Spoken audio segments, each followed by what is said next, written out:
Palmer on 104.5 ESPN Baton Rouge. Holding down the middle of the day. Live from the Mercedes-Benz of Baton Rouge studios. This is on Palmer. Welcome in.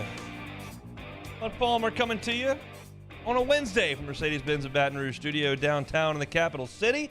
Casey Gaines and Taylor Sharp back there on the ones and twos. With you for a couple of hours, lots to get to. JD PicKell in 15 minutes, as he always is on Wednesdays. Matthew Bruni from On 3 going to talk some LSU basketball with us at 1:30.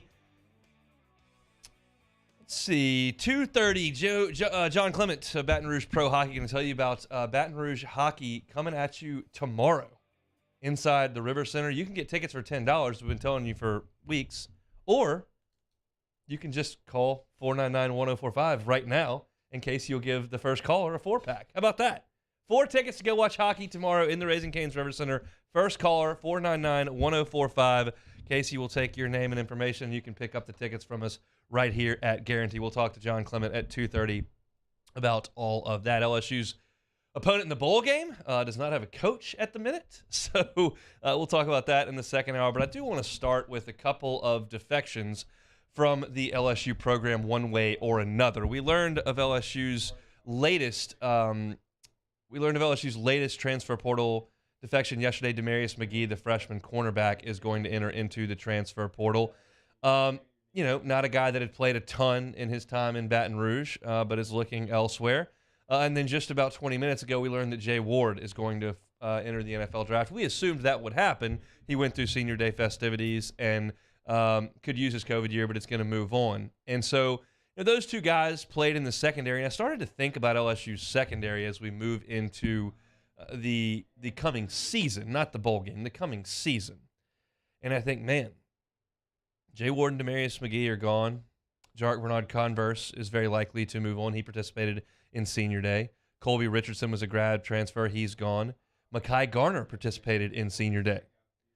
Joe Fouché participated in senior day. Todd Harris is moving on. And you start to look at what's coming back. Maybe Radarius Jones comes back. Maybe he doesn't. He was suspended this year. Maybe Sevyn Banks comes back. Maybe he doesn't. He doesn't have to. He, of course, missed a lot of the season after what happened on the kickoff against Auburn. There have been some indications he's interested in returning, but that's certainly not a done deal. And at that point, he won't have played for a couple of seasons. Greg Brooks didn't go through senior day, so maybe he comes back. He doesn't have to. Can move on. Jalen Davis-Robinson's a freshman on this team. LaTerrence Welsh is a freshman on this team. Those two guys, you could see come back. And then you start to look at safety, Sage Ryan, Matthew Langlois, Jordan Allen, maybe Derek Davis. He didn't play this year and then got thrust into duty as a running back right there at the end. So it becomes more and more evident as you look at what the secondary likely looks at. Again, I don't know what Radarius Jones is going to do. I don't know what Sevyn Banks is going to do. I don't know what Greg Brooks is going to do. You put those guys in. You figure Jalen Davis-Robinson, LaTerrence Welsh comes back. You figure Sage Ryan is back. It becomes a big key when you talk about the secondary that Mekhi Garner thinks about coming back. Now, he went through senior day. So Brian Kelly told us after that, hey, don't put any stock into that. Some guys just want to be with their families, whatever.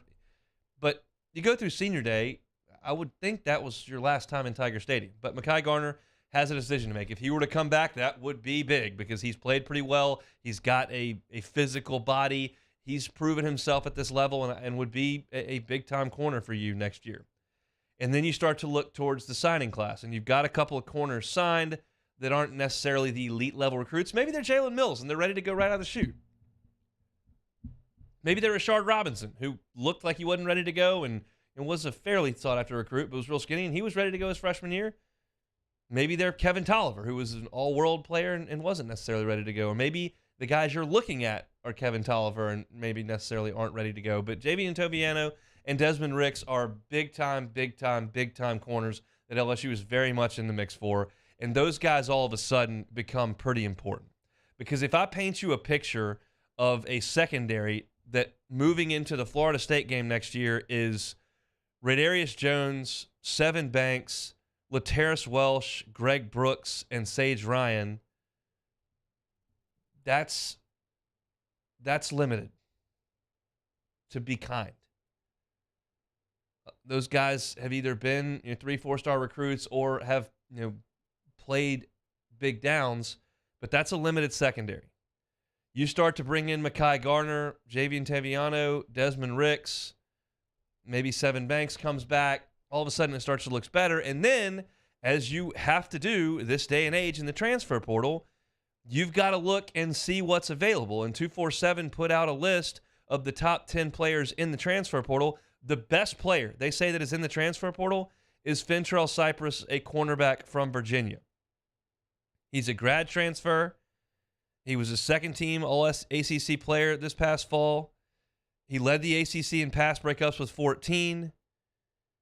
He started all 9 games. He's a guy that people are looking for. And Steve Wiltfong says that Texas is a program to watch. Maybe LSU because they've got needs in the secondary. Maybe Fentrell Cypress, the number 1 player in the transfer portal, is available to LSU. I'll tell you another player that's in the transfer portal that makes some sense for LSU, although I have no idea what any of these guys' plans are. J.Q. Hardaway is the number 6 player in the transfer portal, according to 247.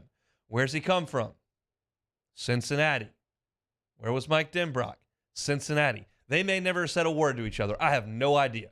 But there's got to be at least a thought. Now, Luke Fickell moved from Cincinnati to Wisconsin. So does he want to go to Wisconsin? Maybe. But this is an Under Armour All-American. Played 95 snaps. He only allowed 3 catches on the year. Again, I won't promise to give you an in-depth scouting report on J.Q. Hardaway from Cincinnati or Fentrell Cypress from Virginia. I've never seen either one of them play a single snap in football, period. But LSU's secondary becomes a real position of need. Now, you bring in Fentrell Cypress and Mekhi Garner comes back, and you get Taviano and Ricks, and then all of a sudden you let some depth be a factor for Raydarius Jones and Seven Banks and Greg Brooks and Sage Ryan. All of a sudden, okay, I'm starting to feel a little bit better about it. But in an era where teams are slinging it around, you got to have secondary guys. And I thought that Brian Kelly and his staff did a wonderful job of going to the transfer portal when the secondary was weak. Look, you had Dwight McLaughlin, move on. You had Eli Ricks, move on. That puts a massive hole in your secondary when if you were looking at this thing from a distance in 2020, you would have said in 2022, those are your top 2 corners. And they moved on. So Brian Kelly and his staff moved. They got Jarek Bernard-Converse. They got Mekhi Garner. They got Seven Banks. They got Brooks and Fouché. They went and got players that were ready to play. But what happens when you go get players that are straight up ready to play? They graduate or they go to the NFL. It's just a different world of college football. But with McGee moving on, with Jay Ward saying he's gone, when you look at senior day and you see Mekhi Garner and Joe Fouché go through that, your numbers get very, very thin very, very quickly. So that, to me, alongside running back and maybe quarterback, depending on what happens. I mean, things change so quickly. I can't tell you who's in or who's out. But I know the state of this position right this second, and it's a question mark. And it's something as people that cover the program and as fans of LSU, we're so not accustomed to. Because every Christian Fulton has a Derek Stingley, has an Eli Ricks. You just keep lining up the best corner in the country.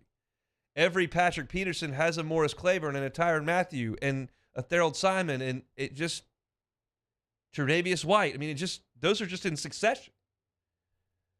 So I realize that I'm mainly talking about corner, and Major Burns should be back, and that's a big help.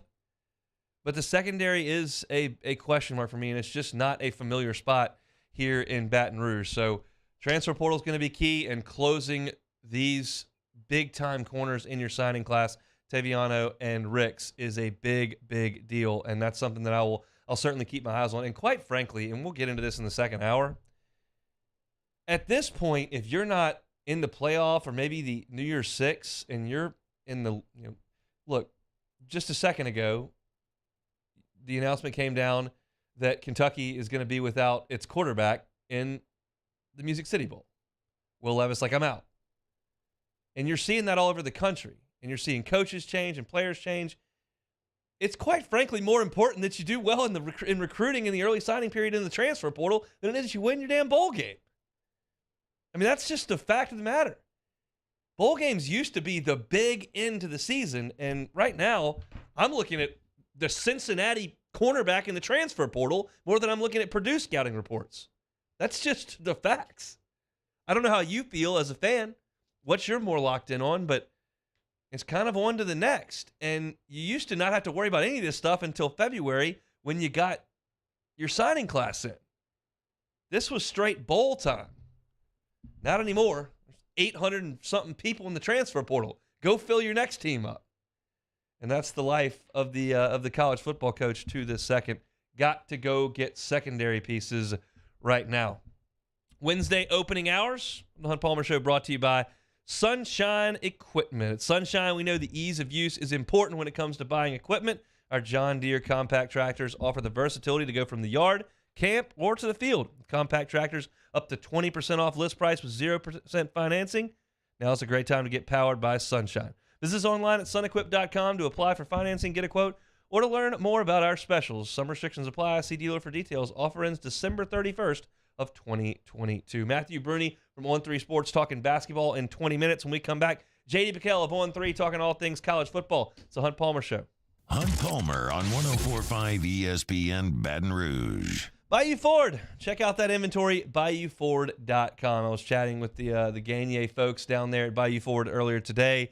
They said, look, main thing right now, this time of year, a lot of people are buying vehicles for the start of the year, maybe for a Christmas present, big Christmas present that would be. That website is up to the date. And if they have it on the lot, it's online over there at BayouFord.com. Whether you're looking for a Mustang, F-150, Explorer, Expedition, they've got the entire line of Ford vehicles right there on the lot at Bayou Ford or at your fingertips at BayouFord.com. When a car gets sold, moves on out of the lot, it's off the website. Look, if they don't have exactly what you want, let them customize a vehicle for you. It'll be back in 60 to 90 days. They'll have one of their custom drivers in-house bring you right to your door. Bayou Ford, it's all about convenience, all about customer service down there at Bayou Ford. The website's BayouFord.com. Bayou Ford, what they're going to do right by you. In times of need, get a full list of phone numbers, websites, and other important emergency information on the Demco Stormwatch page at 1045ESPN.com.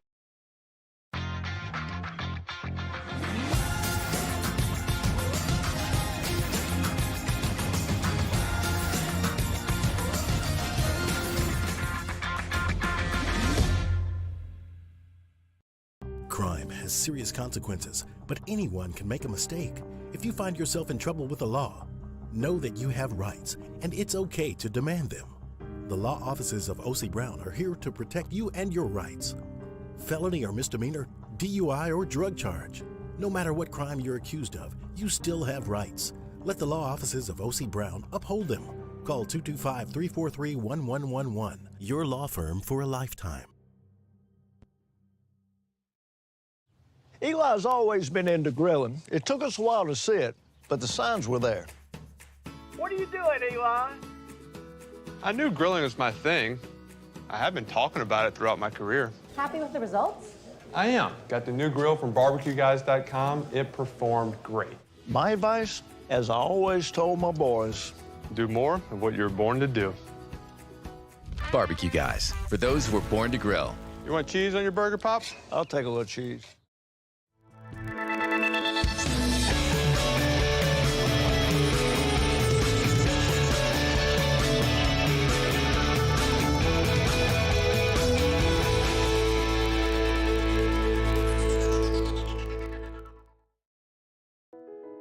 I've been doing business with Luba for 25 years. They're dependable, trustworthy. It's just the attention to detail with our clients. Our folks have years and years of experience. They're highly trained professionals, but many companies have that asset. What I'd like to think makes Luba a bit different is that we use those talents in a way that truly is dedicated to serving the needs of the folks who depend on us.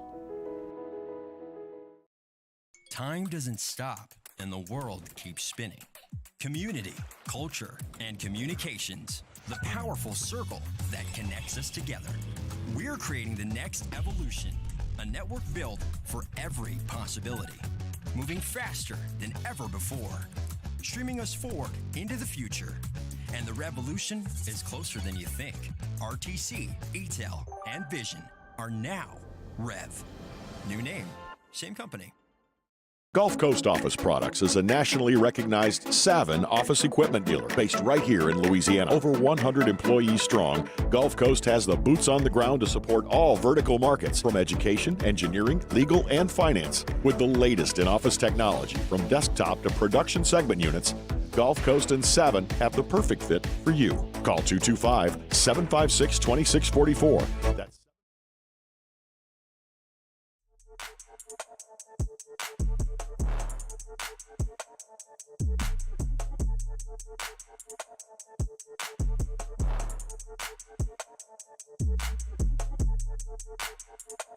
This is Hunt Palmer on 104.5 ESPN Baton Rouge.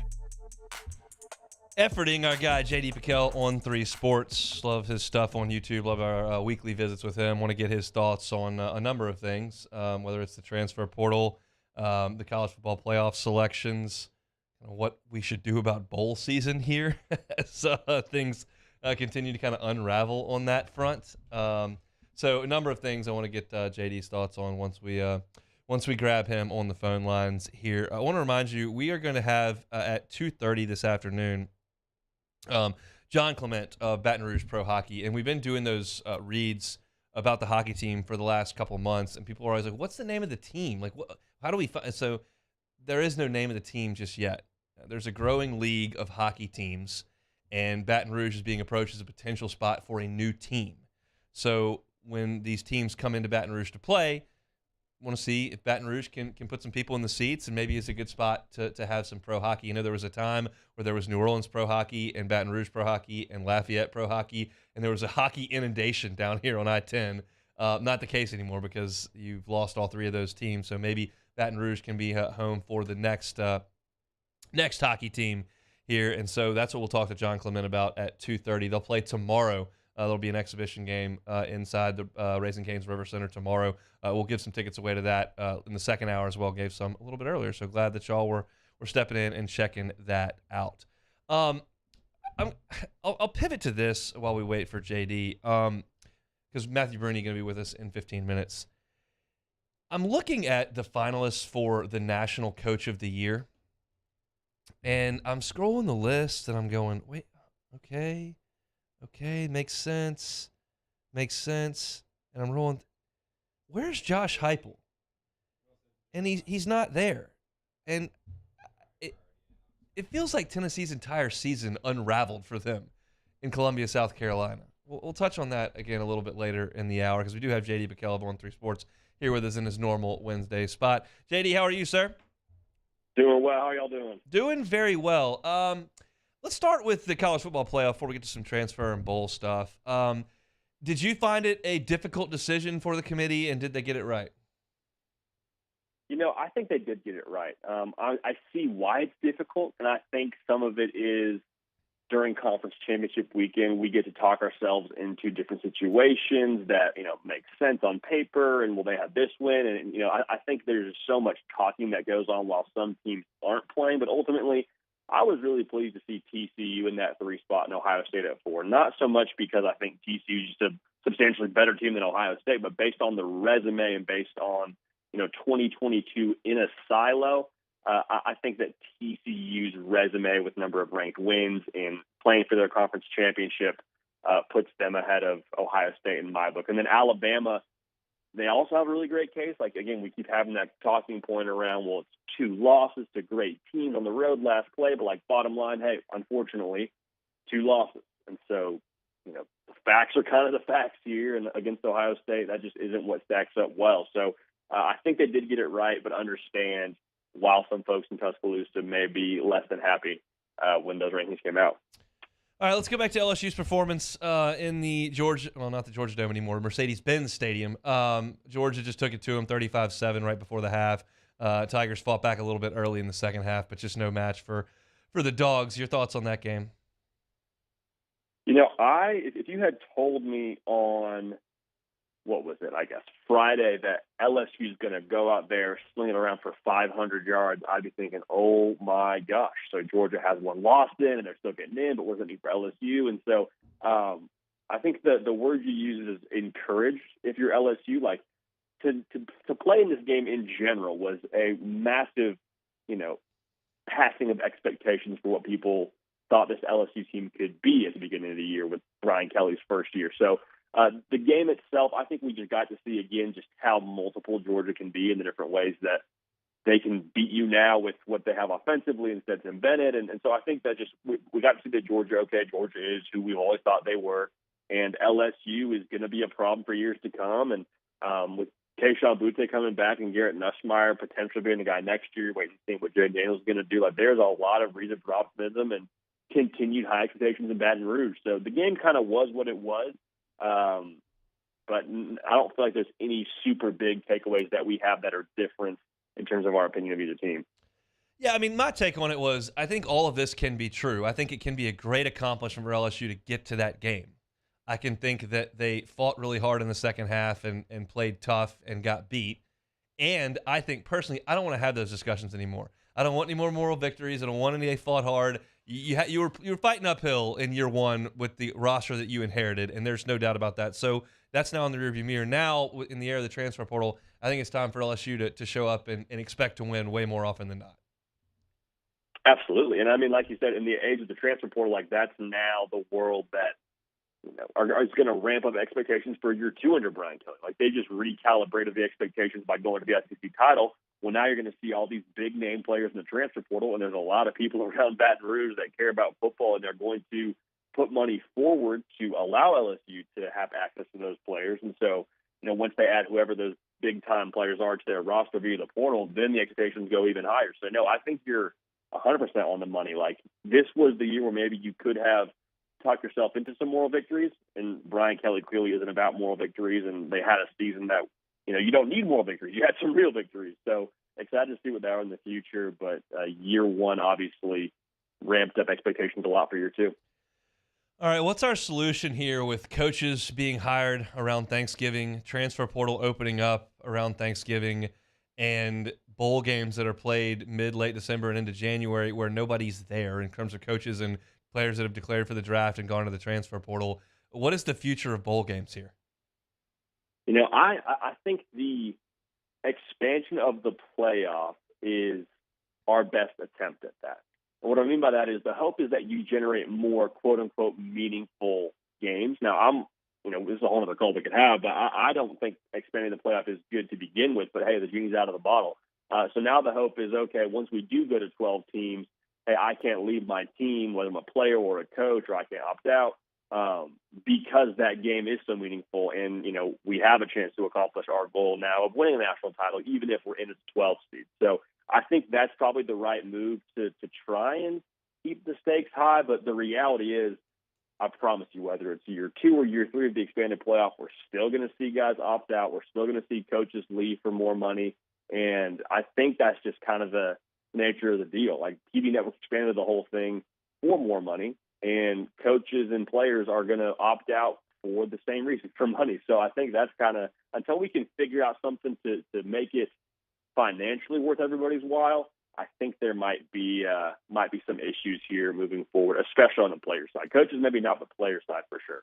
JD PicKell of On3 Sports is our guest here each and every Wednesday, 1:15. I'll ask for a winner second, but first, did they get the Heisman finalists right? So I tweeted this out that I had no issues with the Heisman finalists, meaning like, hey, whoever got invited, I'm cool with it. Like, Stetson Bennett deserves to be there, Max Duggan deserves to be there, C.J. Stroud, Caleb Williams, all that.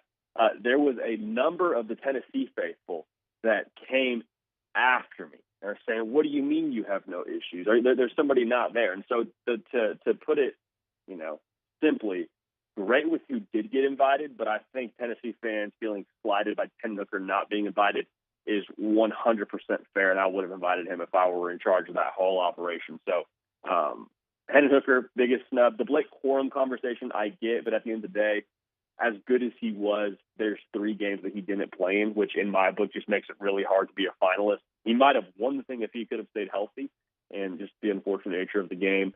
In terms of a winner, I think a lot of people already put their ballot in November before USC even played Utah. And then to make matters even more leaning towards Caleb Williams' favor, nobody else seemed like they wanted that award, y'all. I mean, on conference title Saturday, we're waiting for Max Duggan to get TCU to beat Kansas State in the Big 12 championship, and maybe he has a chance then. But nobody seemed like they really wanted to take that thing home. So I think it's Caleb Williams, and I think we'll see it by a pretty wide margin, if I'm being honest.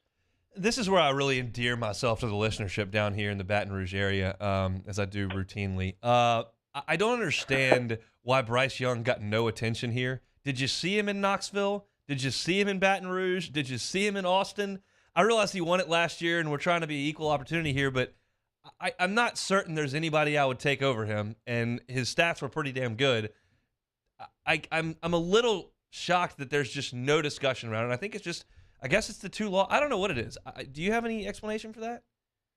I think the award is just, I mean, we need to change the verbiage around the award because we're calling it the most outstanding player in college football. Like, I get that, but it really is the most outstanding player on a team that's in the college football playoff. Right. And after, LSU beat Bryce Young, then everyone was like, okay, Alabama's out of the playoff hunt, by process of elimination. Then we're also taking Bryce Young out of the Heisman Trophy hunt, which, is not the correct way to address this award. Like, people that actually know college football would tell you Bryce Young 100% deserves to be there, but just by what we've made this award now, which, you can kind of have another conversation about that. That's why, in my opinion, Bryce Young isn't there. And Caleb Williams, if he had losses earlier in the year with as tremendous as he was in November, if they lost to Stanford week 2, or if they had lost Notre Dame, he would not be winning the Heisman, and I truly believe that. So it's definitely a bit of a misnomer with how we're choosing to label the Heisman and then what it's actually awarded for. So the voting's got to change. All right, one more, JD. Your time much appreciated here on this Wednesday. I'm a big Major League Baseball fan. I'm fascinated by what's going on in the winter meetings. There are guys signing all over the place, moving teams, trades, all kinds of stuff going on. And that's basically what we've got in college football here with the transfer portal. 7 ACC starting quarterbacks are out. I mean, people are just going left and right everywhere. It's fascinating, I think. I feel a little bit bad for the coaches who make a lot of money, admittedly, but it's a lot to deal with. Is it a good thing for the sport to have this mass exodus and total roster rearrangement every December? Is it good for the sport is a fair question. I think it is overall good for the players because there's so much now we've built into the sport with NIL and placing importance on that to where if you're telling me as a player I can go get more money somewhere else, I'm going to more likely than not take you up on that if I can make $100,000 more being at a different university and helping myself that way. So is it good for the sport? I don't know, but it's kind of like the expanded playoff. The genie's sort of out of the bottle now, and we kind of just have to roll with it. So with the tampering stuff, I'd love to see that get a little more structured. I think there needs to be a better process in place.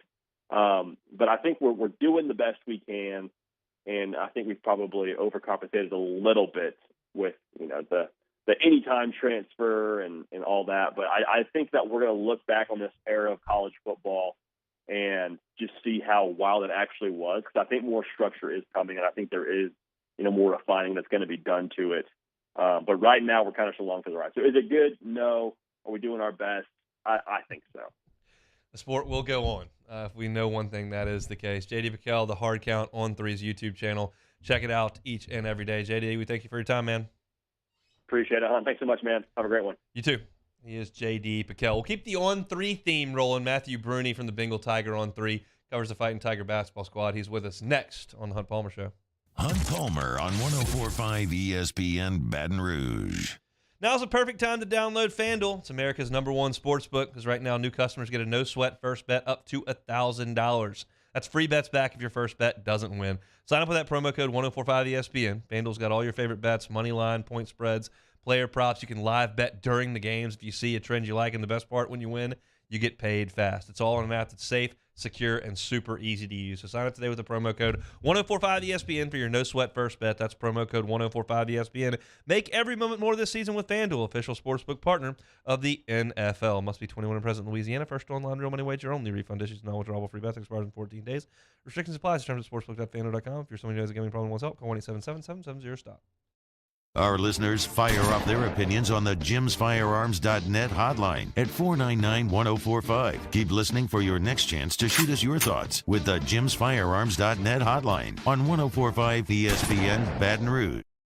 Every business is different, but B1 Bank knows that every business owner has similar needs. From streamlining accounts receivables to maintaining access to working capital, a trusted bank is your best asset for staying on top of day-to-day finances and planning for future business growth. At B1 Bank, I know I have access to commercial banking experts who care about the needs of my business and can guide me to accomplish my goals. B1 Bank knows that managing your business isn't simple, but they can help you make it uncomplicated.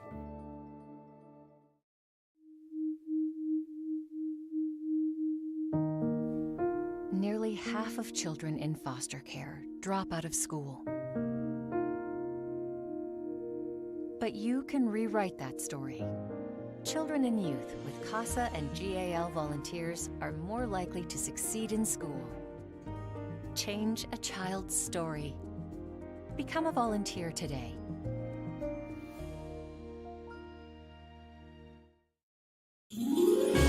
Winter can be magical. The Mercedes-Benz Winter Event is here, and there's no better time to check out our new Mercedes-Benz of Baton Rouge inventory. We have the vehicles that can make your holiday extraordinary. See all the latest technological features on the newest models during our Mercedes-Benz Winter Event. Shop our best of the best award-winning dealership. Visit mbobr.com. Louisiana. It's a place defined by culture, by pride, by passion, by people who do more than love this place. They celebrate it, elevate it, champion it. They are the individuals who embody what makes Louisiana great. The companies that make Louisiana a better place to work and live. The nonprofits leading transformational change in our communities. Champions of Louisiana are all around us. And LWCC is proud to celebrate them because we've always been Louisiana loyal, supporting the workers, the innovators, the change agents of this great place we call home. Who are the champions around you? Together, we can share their stories. Together, we can help our home state thrive. Together, we are Louisiana loyal. Always.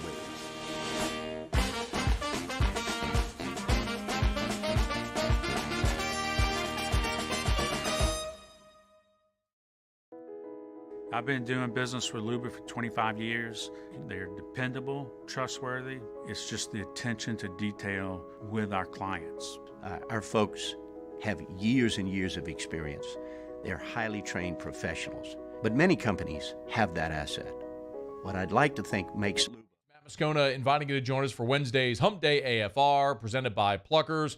Former Tiger Glenn Logan will join us on the show. The latest from the transfer portal, and it's a Whiskey Wednesday. Join us, 3 to 6, 1045 ESPN Baton Rouge.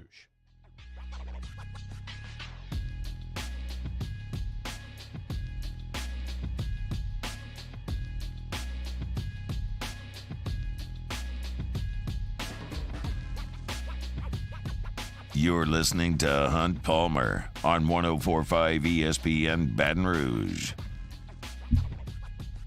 Hanging out here, opening hour on a Wednesday, brought to you by Sunshine. Visit Sunshine, your hometown John Deere dealer in Louisiana, for your equipment needs.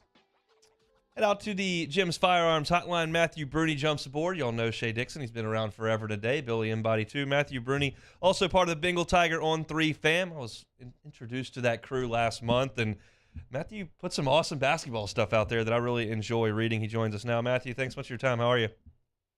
Hey, I'm doing great. It's the overlap of November, December is always interesting because the football basketball overlaps. So that's getting through that. I love it dearly. This basketball team right now, the record looks pretty good on paper. You've got it. You've only got one loss at this point, and it was a pretty controversial one at that. But I think anyone who has watched this team game in, game out realizes there are a few shortcomings, and they're making some plays late. Big picture, are they about where you thought they would be at this point in the season, ahead of schedule, behind schedule? Probably a little bit behind schedule, I'd say. like you said, the record, one loss, you can't complain too much, but we knew coming into the year that the non-conference schedule was going to be pretty easy for the most part. And so we had UT Arlington and Wofford as its last games after losing to Kansas State, and they didn't look very convincing in those home wins. So I'm not fully confident at this moment, but they have Wake Forest coming up on Saturday. That'll be a big game for them, the toughest non-conference game of the year. Yeah, no doubt that'll be a nice chance for them to show up on a bigger stage in Atlanta and see what they're made of. On the positives, this early in this go, Adam Miller is averaging 17 points a game. He's shooting it at a 40% clip from three. He's been very, very good offensively. We'll talk about the rest of the crew moving forward, which hasn't been as encouraging. But your thoughts on Adam Miller to this point? Yeah, he's definitely been the bright spot. He's been outstanding, like you said, shooting the ball 40% from three. He's the quick trigger, the range he has from three. It just opens up so much for this offense and just helps them get in the flow, helps them with spacing for KJ Williams and guys like that. But he's the guy, and I've kind of petitioned for this. I kind of asked McManus about, I don't want to say getting him more shots, but getting him more opportunities on the ball. I think that's going to be big for this team. I mean, there's been games where he's had 37 minutes played and only 13 shots. I feel like he should be closer to 20 in most games just because he is by far the best offensive player this team has. So, yeah, he's coming off of that knee injury that held him out of last year. We always think about how good this team could have been last year if they had him, but still, he's coming back from that, and they're working him back, but he's been really, really good this year. KJ Williams comes in from Murray State. The expectation from the conference coaches was that he'd be a third-team All-League player. He was the player of the year in the conference last year. Your impressions of his offensive game through 8 games here in Baton Rouge? He is a kind of back-to-the-back post player with good touch around the rim. I think the biggest thing for him is that his three-point shooting has actually been pretty good this year. He looks real comfortable from behind the arc, and that has allowed him to be a more efficient overall player because, as we know, with the game of basketball nowadays, a lot of it's becoming more three-point shooting and getting to the rim. So he still operates in that mid-post area that can result in some tough shots and some, inefficient shots at times. So he's having to figure it out, balancing his skill set with his, the shooters he has around him, like Juice Hill and Adam Miller and guys like that. But overall, he's very, very skilled. It's just about becoming more efficient for him. All right. As far as the rest of the offense goes, you mentioned Juice Hill. Cam Hayes has played more minutes recently. Derek Fountain has played a lot of minutes. Trey Hannibal gets in there a lot and does what he does. Where could LSU maybe expect from one of those guys or maybe somebody else a little bit of a jump in productivity to kickstart this offense? Miller and Williams can't do it all. Yeah. I think Juice Hill is going to have to continue to be more aggressive. He's a really, really good point guard as far as just controlling the offense, but this team needs guys that can shoot and score at a high clip. They just don't have enough guys like that across the board. So Hill is the guy that you're going to look at and be like, okay, that's got to be the third leading scorer in pretty much every game. I'd say, like you said, Cam Hayes has been a nice surprise. I will say they've been without Justice Williams, a guy from last year that people remember. They've been without him for the past few games, but expect him to be back maybe by the Wake Forest game on Saturday.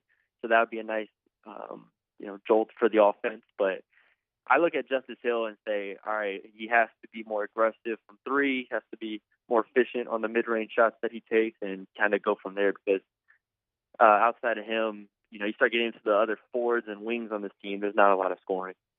No, there's not. I think I know this town works. I've been here long enough, and I know that in football season, it's football season, especially if you're playing Wofford and New Orleans. Like they're not going to tune into that all that often. So they don't. There may be some LSU basketball followers that'll pick this thing up at New Year's and go, "Yeah, I don't know who Derek Fountain or Cam Hayes is," but they know who Imwani Wilkinson is, and his minutes have been limited a little bit over the last couple of weeks. Why do you think that is?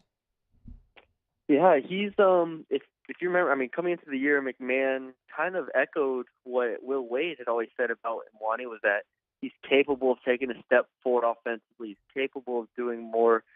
But when he gets into games, it just doesn't translate for whatever reason. So whatever they see in practice and the off season, he just can't quite put it together on the offense side of the ball during games. And like we said, this team needs offense. So they've gone with a lot more Trey Hannibal, who, is only 6'2", but he's, for those who haven't seen him, he kind of plays like a bully ball, small ball type guy. He looks like a Russell running Westbrook back is what he looks like. Yeah, exactly. So like a Russell Westbrook type, just try to get to the rim. And so Imwani's, and then they've tried out, the freshman Tyrell Ward at times as well. So they just need more scoring on the perimeter. And if Imwani's not going to look at the rim, besides when he's catching those corner threes, it's kind of tough to play him at times. So, they don't have the luxuries they had last year where they have Tari Easton and Darius Days who can just kind of make something out of nothing. They need guys who can put the ball in the basket. Matthew Bruni is our guest from the Bengal Tiger on 3. Look, you work with the recruiting site. You know how it works. They don't always get everything right in terms of evaluating players, certainly on the football side of things. But on basketball, 5-star players far more often than not show up and really show out. And I'm not trying to disparage a kid, young player, but I would have expected more of an impact from Tyrell Ward. And it's not just that he's played very, very poorly, because he hasn't played very, very poorly. He just hasn't played a lot. Why do you think that is? Yeah, I think we knew coming into it he would be a little raw, but I think the hope for a lot of people, including myself, was that you kind of give him a chance to play into being more polished. And early in the season, he just wasn't getting any minutes, and even now he's getting around 5-6 minutes a game. So that's kind of challenging. Going into the year, I thought for this team to reach its ceiling, they needed Tyrell Ward and Jalen Reed. And Jalen Reed has obviously started at the 4 for the team the whole year, so he's been solid. But they needed Tyrell Ward to also be that guy that they got in, and that's a top 30, 40 player in his class. And like you said, whenever it comes, this isn't football where you get a highly rated guy, maybe you redshirt him. Obviously, on the football team this year, that's not the case, but a lot of times it is. In basketball, you look at Kentucky, you look at Arkansas, you look at Tennessee. Those highly rated guys are on the court and contributing in a big way. So I'm hopeful that Ward can eventually evolve into just at least a rotation piece for the team, because they need his length on the outside and they need his versatility. Last thing here, Matthew, your time very much appreciated. They've played good defense against lesser opponents. Do you think this can be a good SEC defensive team? I do. I do. I think if Imwani Wilkinson can stay in the lineup for the most part, I think he's a good defender. I think Adam Miller is a pretty good defender. Most of the time, sometimes he takes too many risks on the perimeter and it bites him. But he's good. I think Jalen Reed has the foundation to be good. Derek Fountain is a good athlete. Overall, I think McMahon, when he came here, obviously you want to start on the defensive side of the ball and go from there. So they are capable, I think, of slowing down most teams in the conference. I will say, though, I think there's 4 teams in the top 15 right now in the SEC. Yep. So it's going to be a very, very challenging SEC slate. But when you get to the middle of the pack to the bottom, I think they should be able to compete with those guys. Matthew Bruni covers the Hoops team for the Bengal Tiger on 3. Thanks so much for your time, man. Yeah, thanks for having me. Anytime.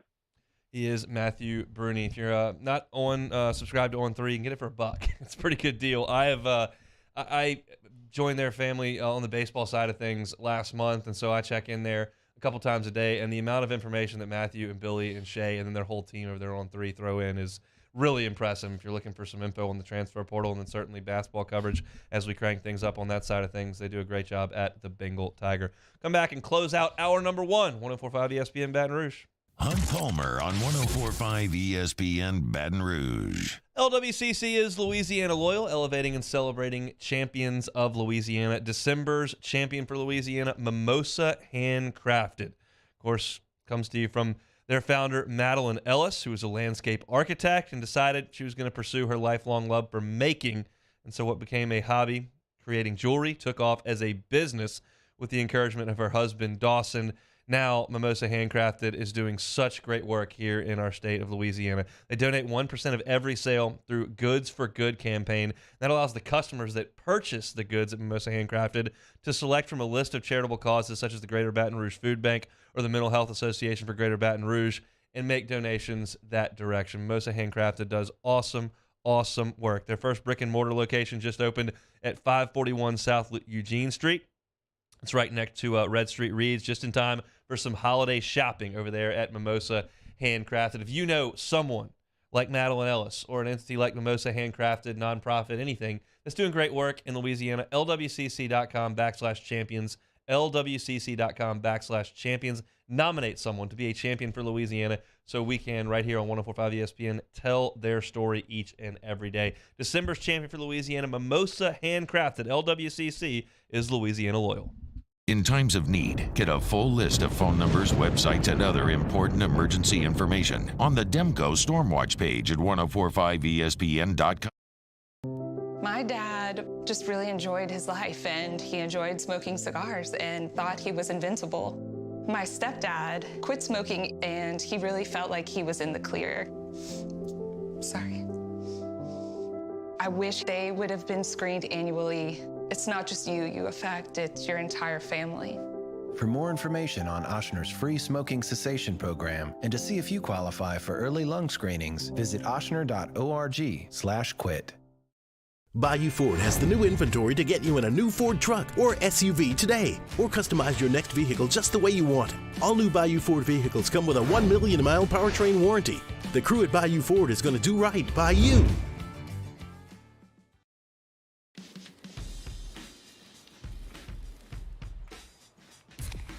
Light beer shouldn't taste like water. Miller Lite has more taste and only 96 calories. It's Miller time.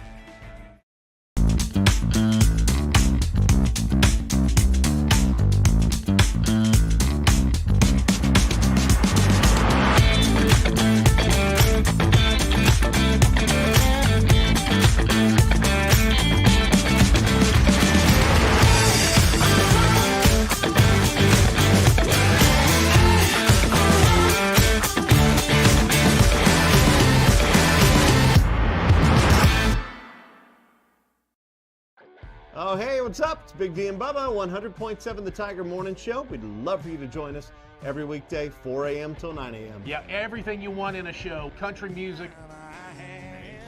We got laughs. We got celebrity in-studio guests. We just need you. Join us every weekday morning, 4 a.m. to 9 a.m., right where it all started. That's right. Louisiana's country station, 100.7 The Tiger. ServiceMaster Elite create clean, disinfected work environments. As a local business, we take pride in serving the New Orleans and Baton Rouge areas. Our cleaning protocols follow CDC and OSHA standards for healthcare settings, offices, senior living, restaurants, and industrial plants. Contact ServiceMaster Elite to get your operation ready for reopening with germ disinfection cleaning. ServiceMaster Elite, the trusted choice in professional cleaning since 1996. It's no secret. The best oysters in Baton Rouge are at Jolie Pearl Oyster Bar. Enjoy mouth-watering South Louisiana flavor and oysters from all over the country. And don't forget our nightly drink specials.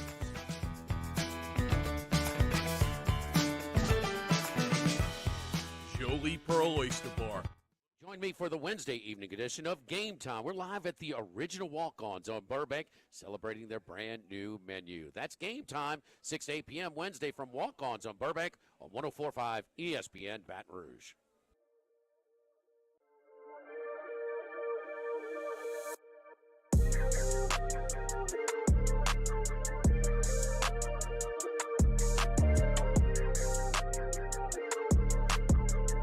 This is Hunt Palmer on 104.5 ESPN Baton Rouge.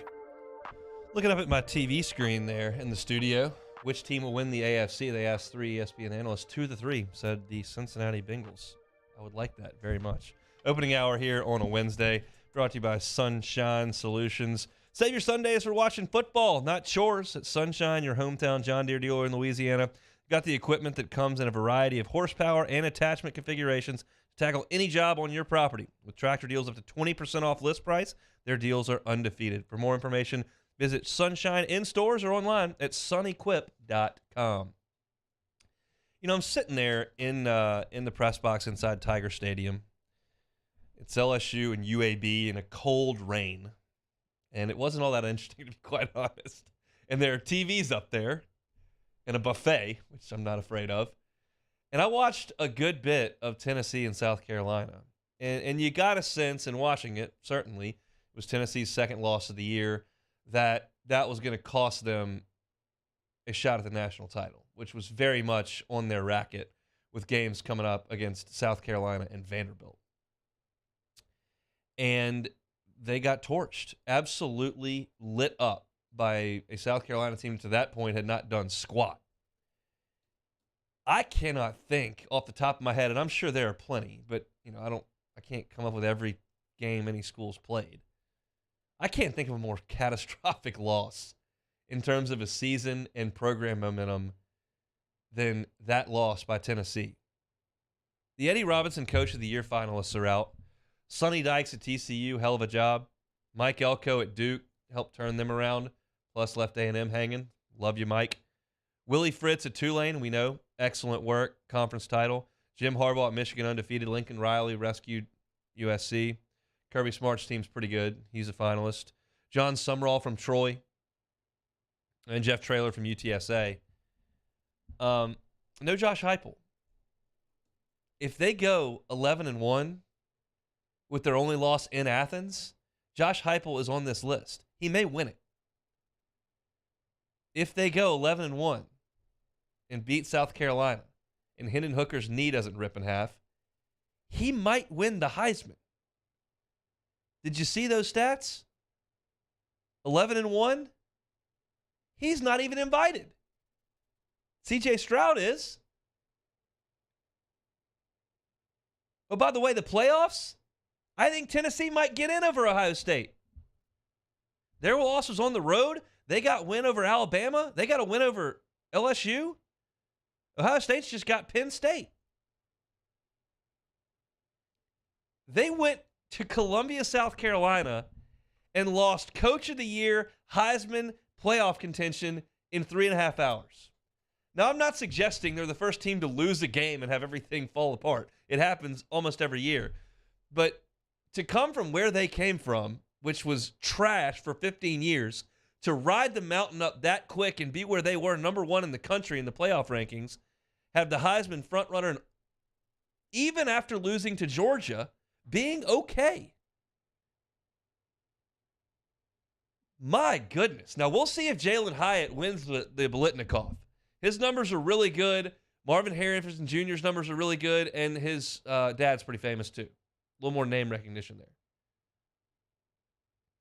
But that, I mean, it just kind of crystallizes. When I complained a little bit yesterday about the Heisman invite, and then you look at Coach of the Year, and it's not even that Tennessee's not winning these awards anymore. They're not even invited. There's 8 coaches on this semifinal list, on this finalist list. Josh Heupel's not on it. There's 4 guys going to New York. Hendon Hooker not going. And then obviously they're not in the playoff. What a catastrophic fall from grace by the Vols in Columbia. I don't know that I totally grasp the entirety of it. And Josh Heupel's trying to build a program.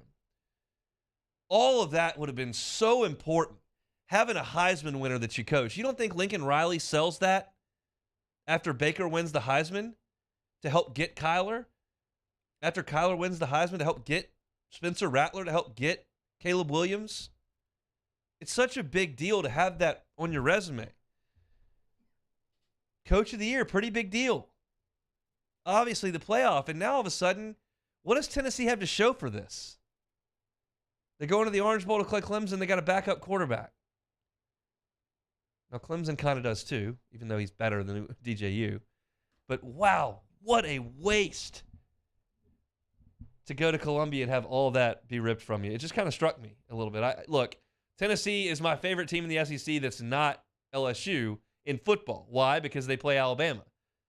You see what happens when Bama loses an East game, which hadn't happened in 15 years. When it happens, we get a little easier path to Atlanta. So I've always wanted Tennessee to get it rolling, and they haven't. But now it looks like they got it in gear, and I think Josh Heupel's going to be okay.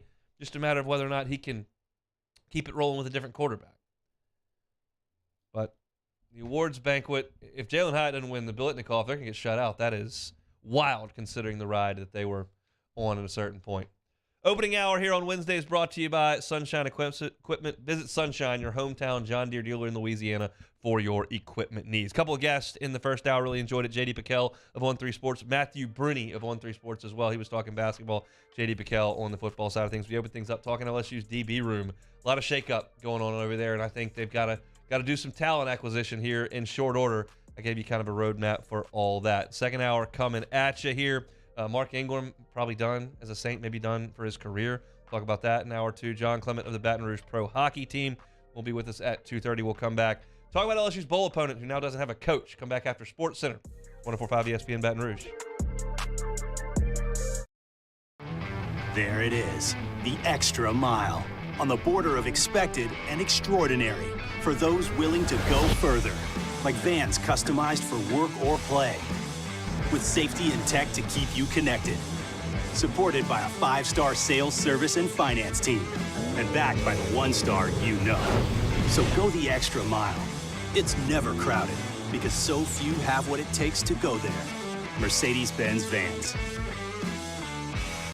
Want more customers? Running Boards Marketing can help you get their attention.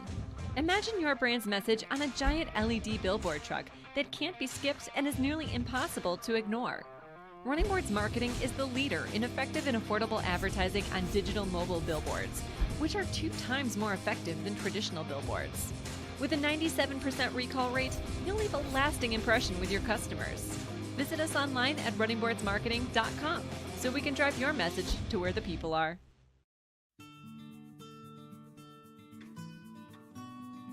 This is a house call. This is a follow-up appointment. This is a diabetes checkup. This isn't just more convenient care, it's more advanced care. This is innovating healthcare at Louisiana's #1 hospital, Ochsner. Eli's always been into grilling. It took us a while to see it, but the signs were there. What are you doing, Eli? I knew grilling was my thing. I have been talking about it throughout my career. Happy with the results? I am. Got the new grill from barbecueguys.com. It performed great. My advice, as I always told my boys, do more of what you're born to do. Barbecue Guys, for those who were born to grill. You want cheese on your burger, Pops? I'll take a little cheese. Crime has serious consequences, but anyone can make a mistake. If you find yourself in trouble with the law, know that you have rights, and it's okay to demand them. The law offices of O.C. Brown are here to protect you and your rights. Felony or misdemeanor, DUI or drug charge. No matter what crime you're accused of, you still have rights. Let the law offices of O.C. Brown uphold them.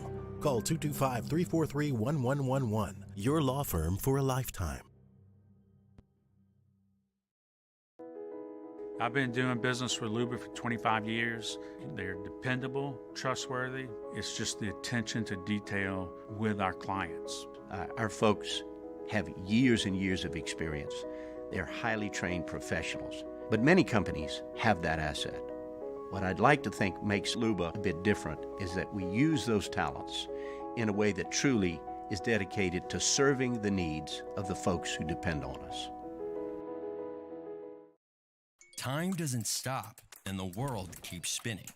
Community, culture, and communications, the powerful circle that connects us together. We're creating the next evolution, a network built for every possibility, moving faster than ever before, streaming us forward into the future.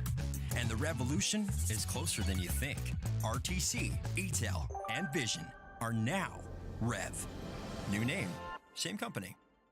Gulf Coast Office Products is a nationally recognized Savin office equipment dealer based right here in Louisiana. Over 100 employees strong, Gulf Coast has the boots on the ground to support all vertical markets from education, engineering, legal, and finance. With the latest in office technology from desktop to production segment units, Gulf Coast and Savin have the perfect fit for you.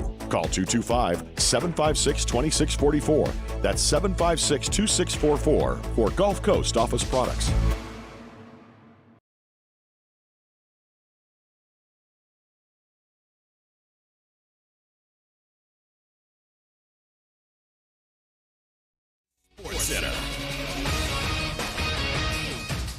I'm Christine Lisi. The man the Bills brought in to be their closer in the postseason will miss the rest of the season. Star pass rusher Von Miller sidelined by an ACL injury. He's already had surgery to repair the injury. During his absence, Miller's leadership will remain critical for Buffalo, points out ESPN NFL analyst Sam Acho. He's going to have to lead some of these young guys like Greg Rousseau, guys like AJ Epinesa, guys like Boogie Basham, teach them his ways. And of course, there is no other replacement for Von Miller, but if there's a way that Von Miller can continue off the field to train these guys up on how to be better players and make critical plays in critical moments, the Bills will still have a chance. Aaron Judge's decision to turn down the Yankees' opening day, 7-year, $213 million offer and bet on himself certainly paid off. Judge, after one of the greatest seasons in the history of baseball, agreed to a 9-year, $360 million contract to remain with the Yankees. Cardinals found their replacement for the spot vacated by retired catcher Yadier Molina. They agreed on a 5-year, $87 million deal with catcher Wilson Contreras, reports ESPN's Jeff Passan. Coming up Thursday, after winning 3 straight, can Derek Carr and the Las Vegas Raiders make a real push for a playoff spot? Keyshawn, J. Will, and Max, Thursday, 6 a.m. Eastern on ESPN Radio, ESPN2, ESPNU.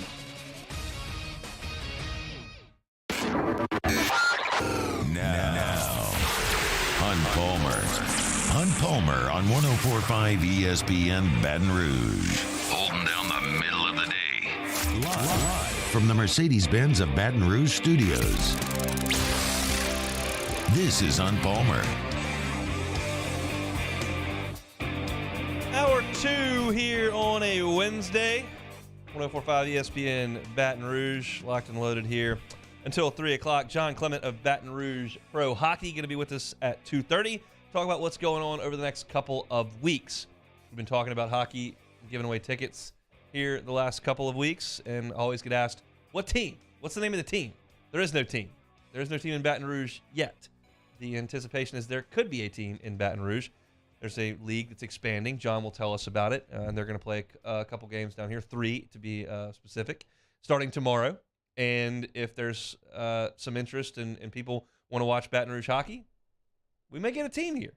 So if you want to go watch hockey tomorrow night in the Raising Cane's Ribbon Center, we got one more 4-pack to give away right now. 499-1045 is the number.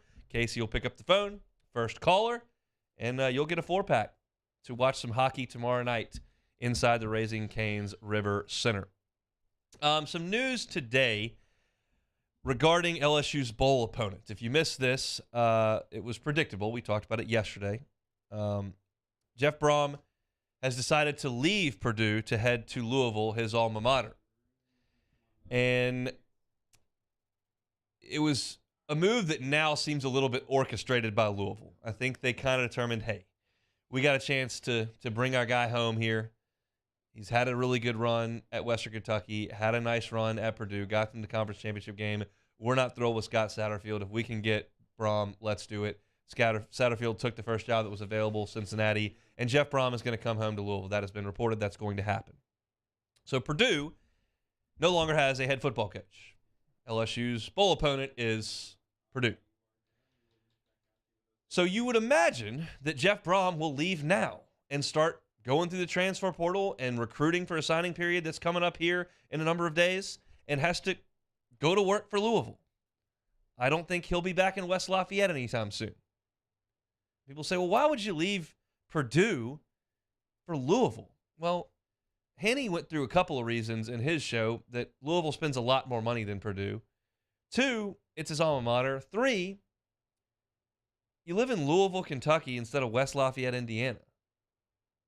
There are probably a lot of reasons you would to make that move. Maybe he hit his head on the ceiling there at Purdue. About as good as you can do. Unless Drew Brees shows up. That doesn't happen very often. So he's going to take that job at Louisville. And I'm just talking about how this pertains to LSU on December the 2nd. It's as far from the first coach to be hired away. Sometimes they stick around and coach bowl games. Sometimes they bail. I would imagine he'll bail, as I said. And so I start to look at this, and I actually, in terms of looking at the Purdue staff, have a little better feel for this than I would have thought 6 hours ago. Because you understand that Jeff Brom is an offensive mind. He's created this great offensive system. They put up a lot of passing yards. Aiden O'Connell's done a nice job. That's been their MO, and that's Jeff Brom's fingerprints all over that program. Well, who's the offensive coordinator that would obviously take over if Brom didn't come back? Oh, it's Brian Brom. Heard of him? Threw a few passes for Louisville back in the day. Of course, they were there in the Petrino era. Well, I would think if Jeff's had Brian by his side for every snap at Purdue, it would stand to reason he would want him to come to Louisville too. That, obviously, his alma mater too. So are both of them gone? I don't know. Maybe Jeff leaves to go handle that stuff and says, hey, Brian, take control of the program, run the offense, coach him in a bowl game, see you in Louisville in the third. Maybe he does, maybe he doesn't. I don't know that. But you would think that Brian Brom would follow Jeff to Louisville in some capacity, the offensive coordinator at some point. Okay, then I start to look at the rest of the Purdue staff, and there's a name I recognize very well. Garrick McGee is the wide receivers coach at Purdue. Who's Garrick McGee? Well, when I was covering this stuff day to day back in 2011, 12, in the Petrino era, Garrick McGee was the offensive coordinator at Arkansas for Bobby Petrino. And he went to Louisville when Petrino went back and was there. And he's in that Petrino-Brom tree. And I think he could call plays, go from wide receiver coach to play calling if the Broms left. Again, total speculation on my part. But you would imagine Purdue would be handcuffed a little bit. Now, Charlie went over some stats in Handy Time, if you were listening, that teams who play bowl games with an interim coach are right at 500, actually one game below over the last handful of years. So it's not the massive disadvantage you might think it would be. However, this is a new era. Jeff Brom's gone. Brian Brom's gone. Maybe Garrett McGee goes back to Louisville with him because he's been there twice and they trust him. Now, all of a sudden, if I'm a Purdue player and all my guys are gone, I got to find what's next, and I can jump in right now and get my spot. Maybe it happens, maybe it doesn't. I don't know one player on a Purdue roster. But it stands to reason that some guys with eligibility left may look at this and go, well, horses are leaving town. I'm riding one.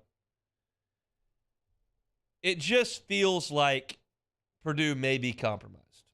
I'm connecting dots. It hasn't all happened other than Jeff Brom leaving. That's the only one of these dominoes that's fallen. But it feels like Brian Brom. It feels like maybe Garrett McGee. It feels like maybe transfer portal. Those would be next, right? And it would, if that happens, it would again be the second time in as many years that LSU's bowl game has been absolutely railroaded by a coaching change. And it's not the only program that's seen this happen multiple years. And while, quite frankly, I can't help myself, they come out of the tunnel in those gold helmets and white jerseys, my blood starts pumping, and I want them to win. When you look back at this from 10,000 feet, you look at these bowl games and go, who gives a damn? Like, everybody used to get so geared up for these bowl games. The trips and the swag bags and the matchups you don't get to see and the destinations and all that kind of stuff. And now all of a sudden, LSU's playing with 38 players and a wide receiver at quarterback one year, and the next year they're playing a team with no coaches and half the team left for transfer portal. That could be the story. And I don't know how you fix it.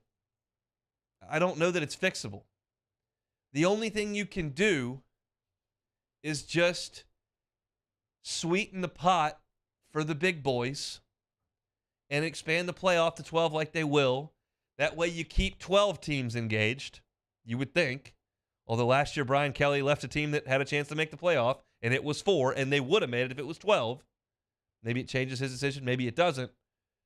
But you sweeten the pot for them, And you just figure, hopefully, for the teams in the MAC and the Sun Belt and the American and CUSA, that they care enough about just playing football and don't have enough opportunities to elevate themselves, whether it's the next program or the next level, NFL, that maybe they still care.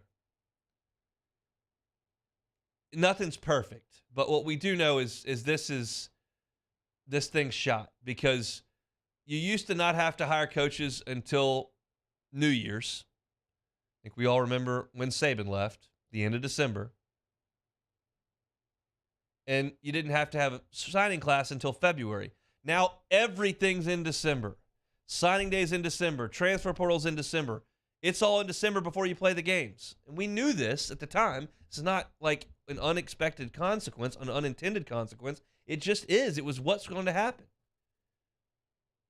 And so we'll see. Maybe Purdue keeps it together. Maybe Jeff leaves and the whole staff outside of him stays, and they have all their players and they go to the Citrus Bowl locked and loaded. I feel like the other scenario is a little more likely, quite frankly. We'll just have to see. But in any event, it's just kind of a bit of a bummer that one of the cool parts of the calendar, those New Year's Day bowl games, have lost their luster. That's why I've always been in favor of expanding the playoffs, and even more so as we get more and more information. Keep more teams engaged. Purdue and LSU aren't engaged.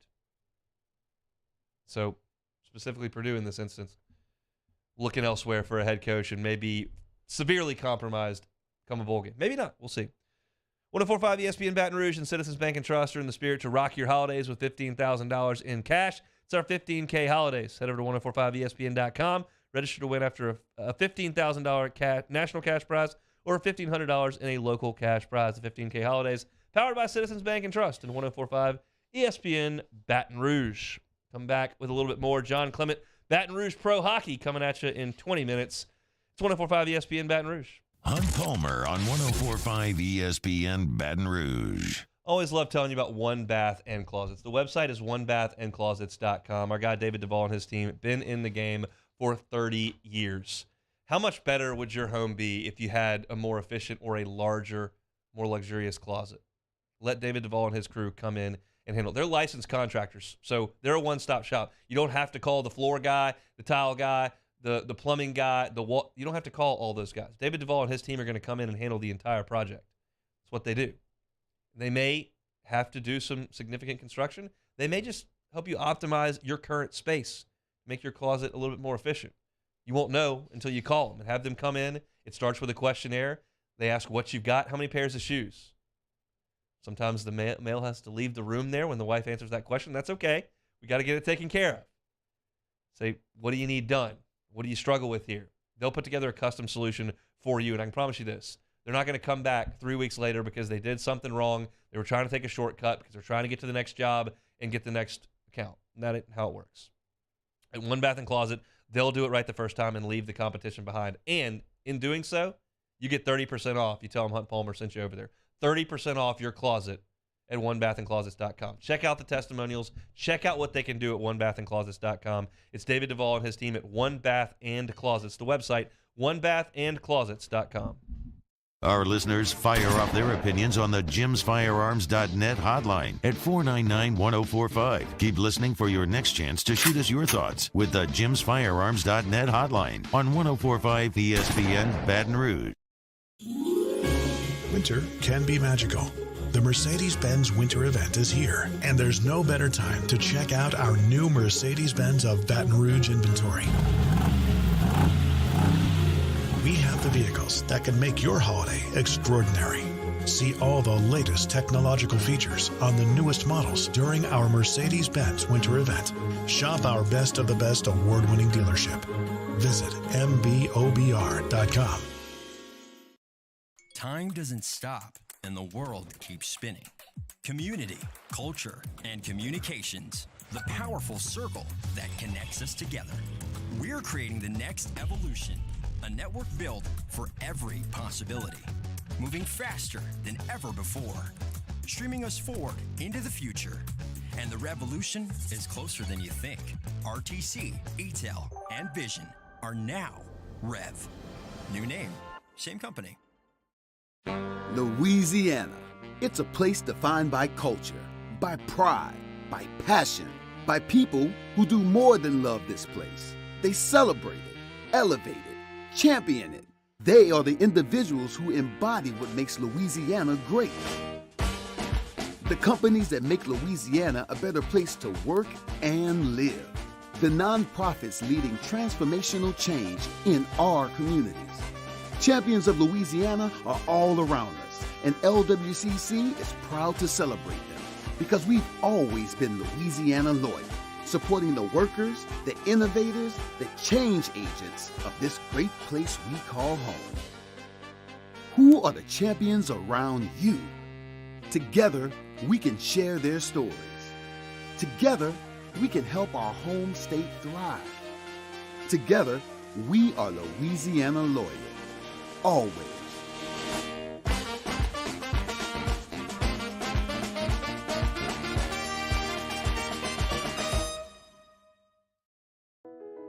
I've been doing business with Luba for 25 years.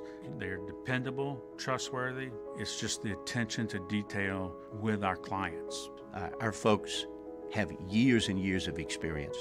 They're highly trained professionals, but many companies have that asset. What I'd like to think makes Luba a bit different is that we use those talents in a way that truly is dedicated to serving the needs of the folks who depend on us. Oh, hey, what's up? It's Big D and Bubba, 100.7 The Tiger Morning Show. We'd love for you to join us every weekday, 4 a.m. till 9 a.m. Yeah, everything you want in a show. Country music. We got laughs. We got celebrity in-studio guests. We just need you. Join us every week.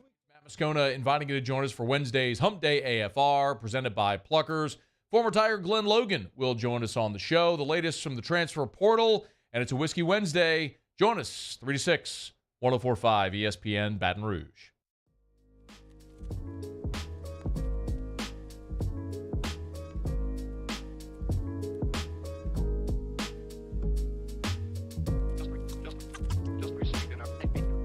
You're listening to Hunt Palmer on 104.5 ESPN Baton Rouge.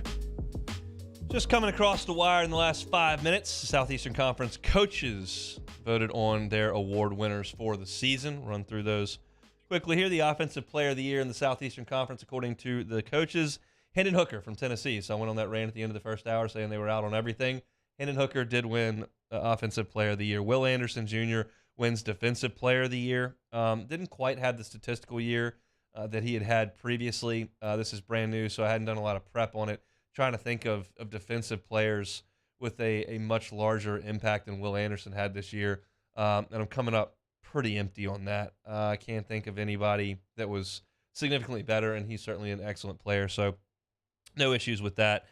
Jack Podlesny was great kicking field goals for Georgia. He's a Special Teams Player of the Year. Freshman of the Year, Quinshon Judkins, Ole Miss. I know there are a lot of you out there that said Harold Perkins, Harold Perkins, Harold Perkins. Look, Quinshon Judkins was a massive part of everything Ole Miss did from start to finish. Harold Perkins was exceptional against Alabama and against Arkansas. There's no question about that. But in terms of the full slate of 12 games in Ole Miss's case and 13 for LSU, I have absolutely no problem with Quinshon Judkins getting that award. He was fantastic. Scholar Athlete of the Year, Austin Williams from Mississippi State. Jacobs Blocking Trophy, Ricky Stromberg, the center from Arkansas, who has decided he's going to forego his remaining eligibility and go to the NFL. And the Coach of the Year in the Southeastern Conference, Kirby Smart. I don't have any beef with that either. I thought Heupel did a great job. I thought Shade Beaver's close was excellent. Certainly what Brian Kelly did was fantastic. You can throw Jimbo Fisher in there for the job that he did. I'm kidding. See if you're listening. Kirby Smart, though, I have no issue with that. So those are your Southeastern Conference awards as voted on by the coaches. Look, yesterday I went on not a rant. I think Matt took it a little tougher than I did, but you can imagine his emotions are stirred up a little bit more with the Saints than mine are.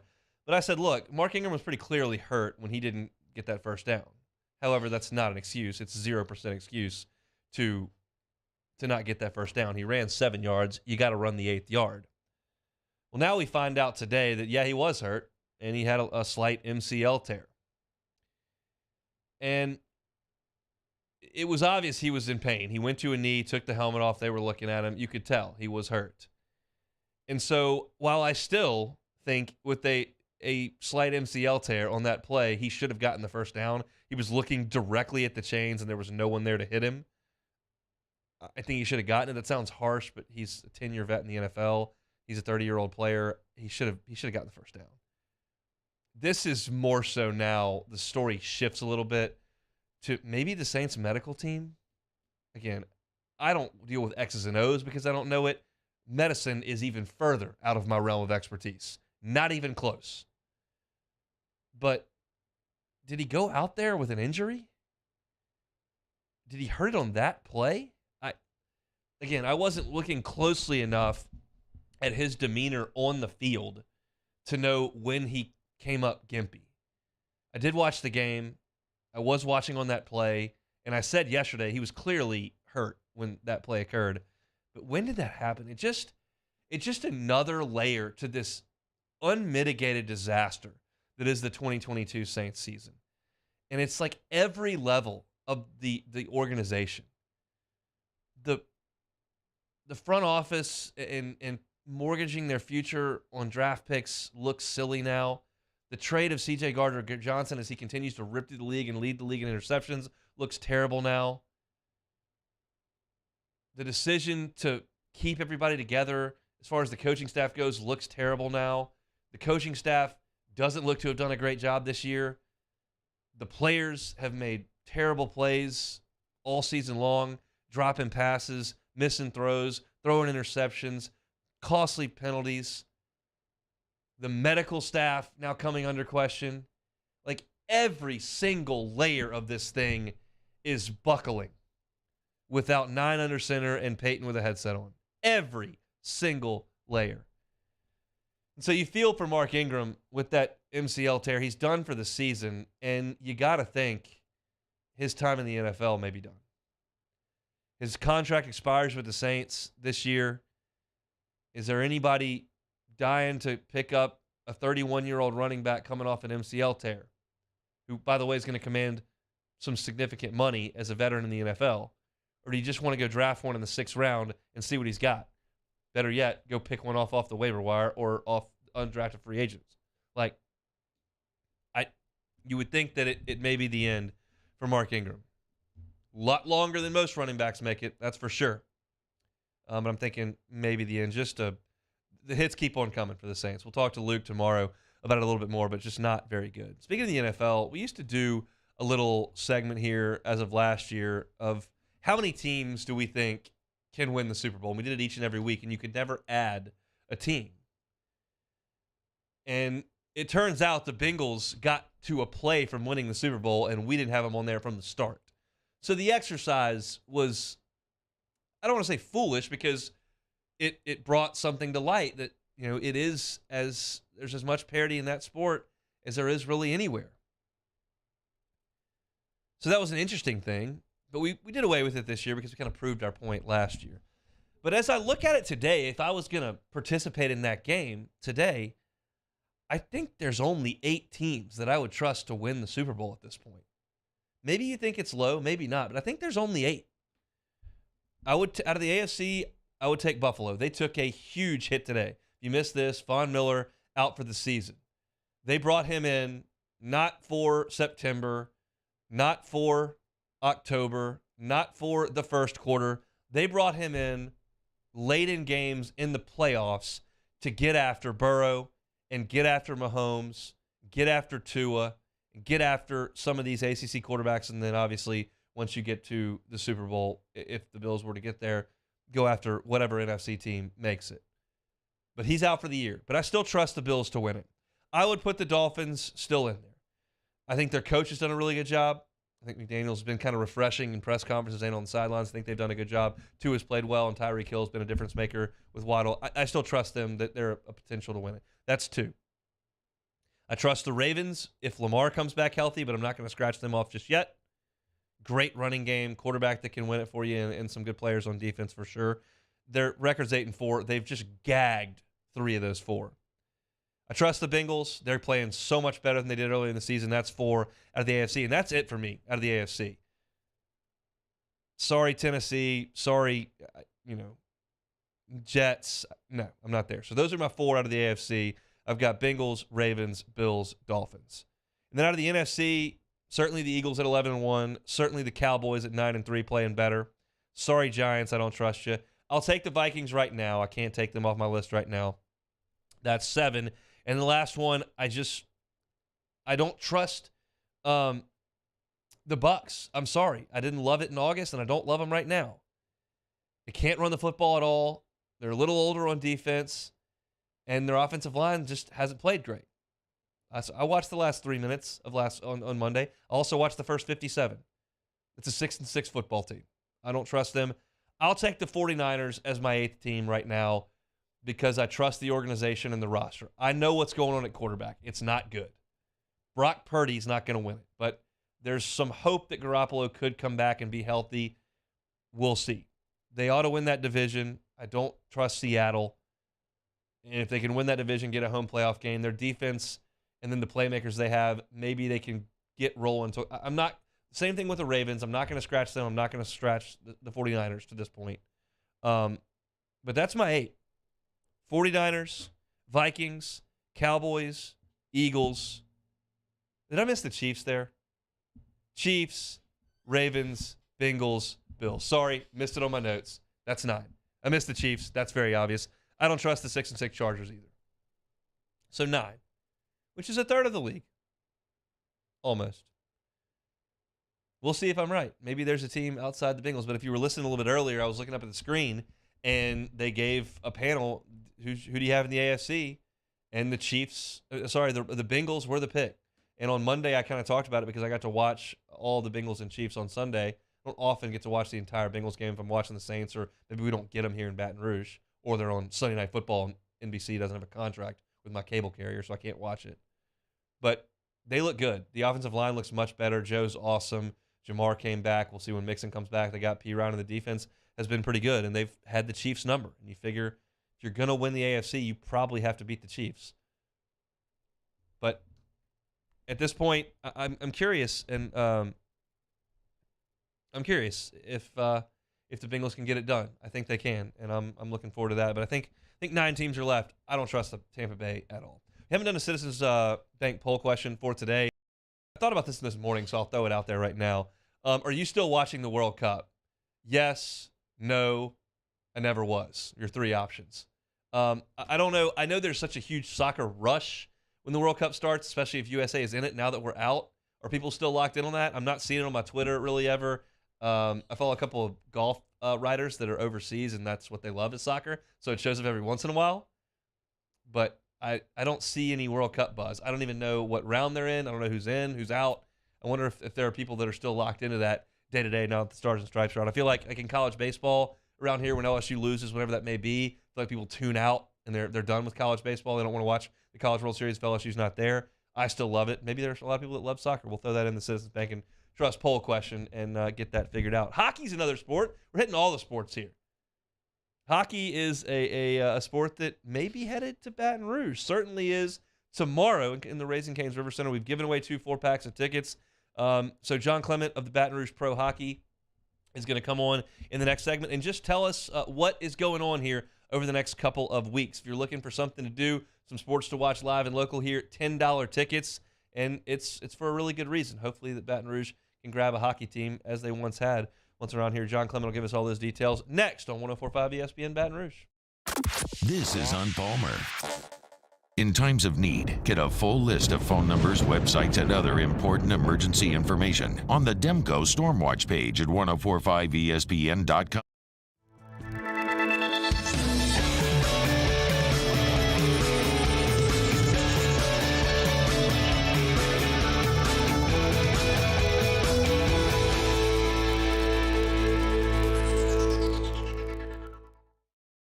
ServiceMaster Elite create clean, disinfected work environments.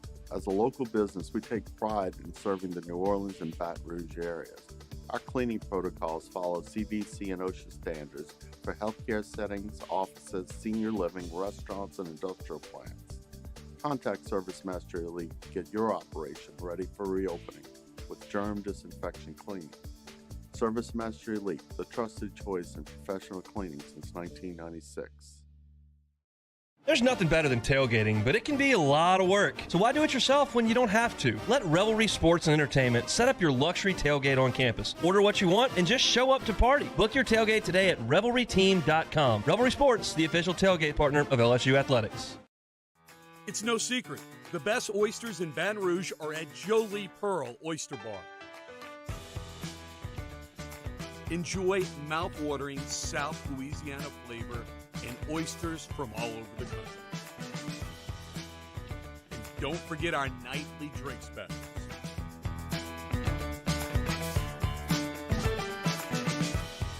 Jolie Pearl Oyster Bar, located in downtown Baton Rouge.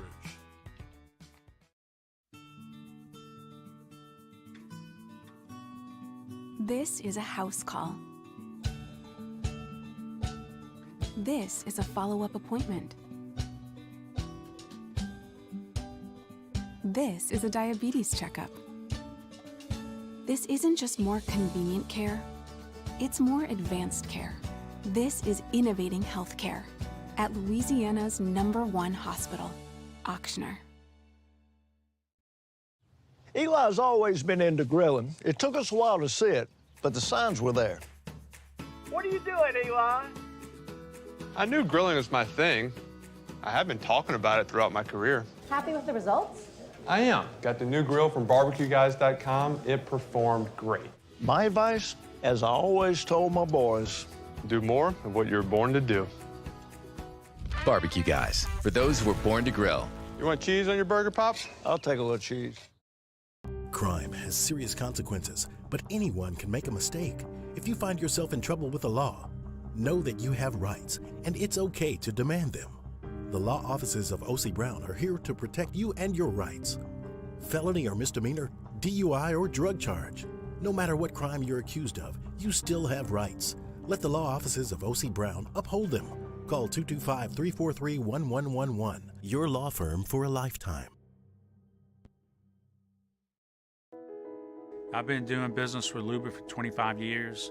They're dependable, trustworthy. It's just the attention to detail with our clients. Our folks have years and years of experience. They're highly trained professionals. But many companies have that asset.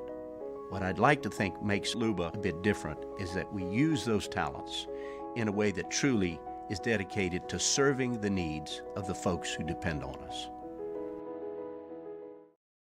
Time doesn't stop, and the world keeps spinning. Community, culture, and communications, the powerful circle that connects us together.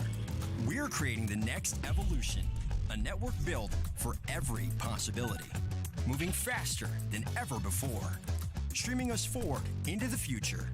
And the revolution is closer than you think. Join me for the Wednesday evening edition of Game Time. We're live at the original Walk-Ons on Burbank, celebrating their brand new menu. That's Game Time, 6 to 8 p.m. Wednesday from Walk-Ons on Burbank on 104.5 ESPN Baton Rouge.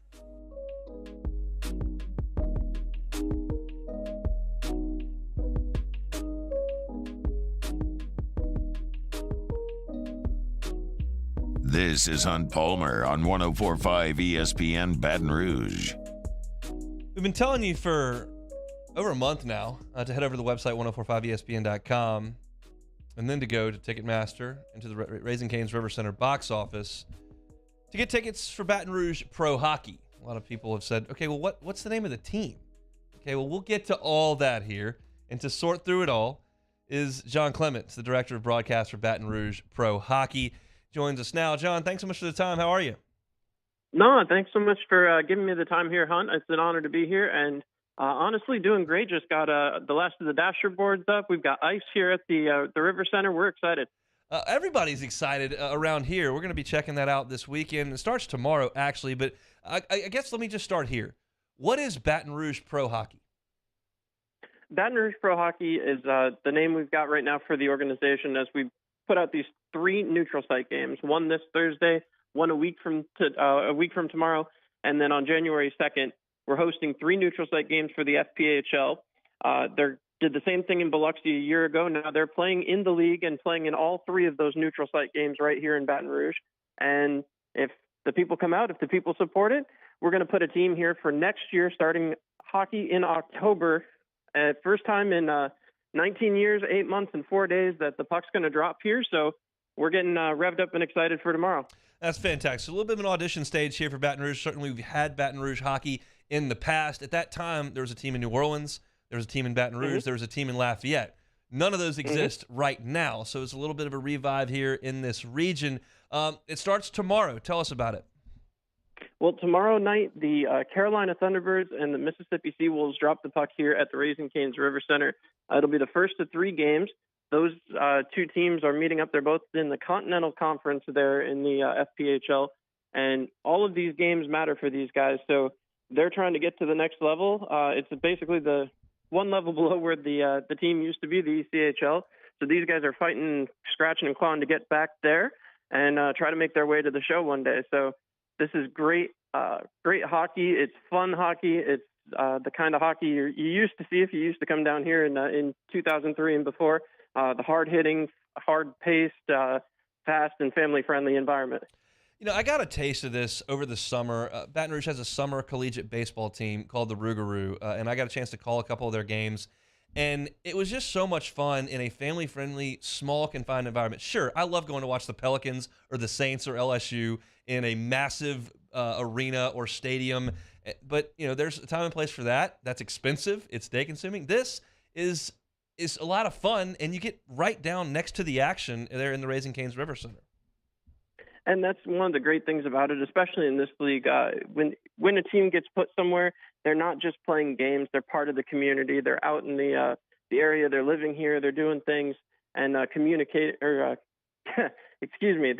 taking part in the culture and the community. So these guys are excited to be coming here, check it out, and obviously a beautiful building down here. If you haven't been to the River Center in a little bit, it's absolutely gorgeous. So can't wait to see hockey back on the floor here. It's awesome. We're talking with John Clement, Director of Broadcast for Baton Rouge Pro Hockey. There will be hockey games in the Raising Cane's River Center December the 8th, which is tomorrow, December 15th, a week from tomorrow, and then January 2nd as they kind of audition Baton Rouge as a potential site to expand the FBHL. Tell us about some of the things that are going to go on in the River Center, not just a hockey game. There's obviously going to be an environment in there.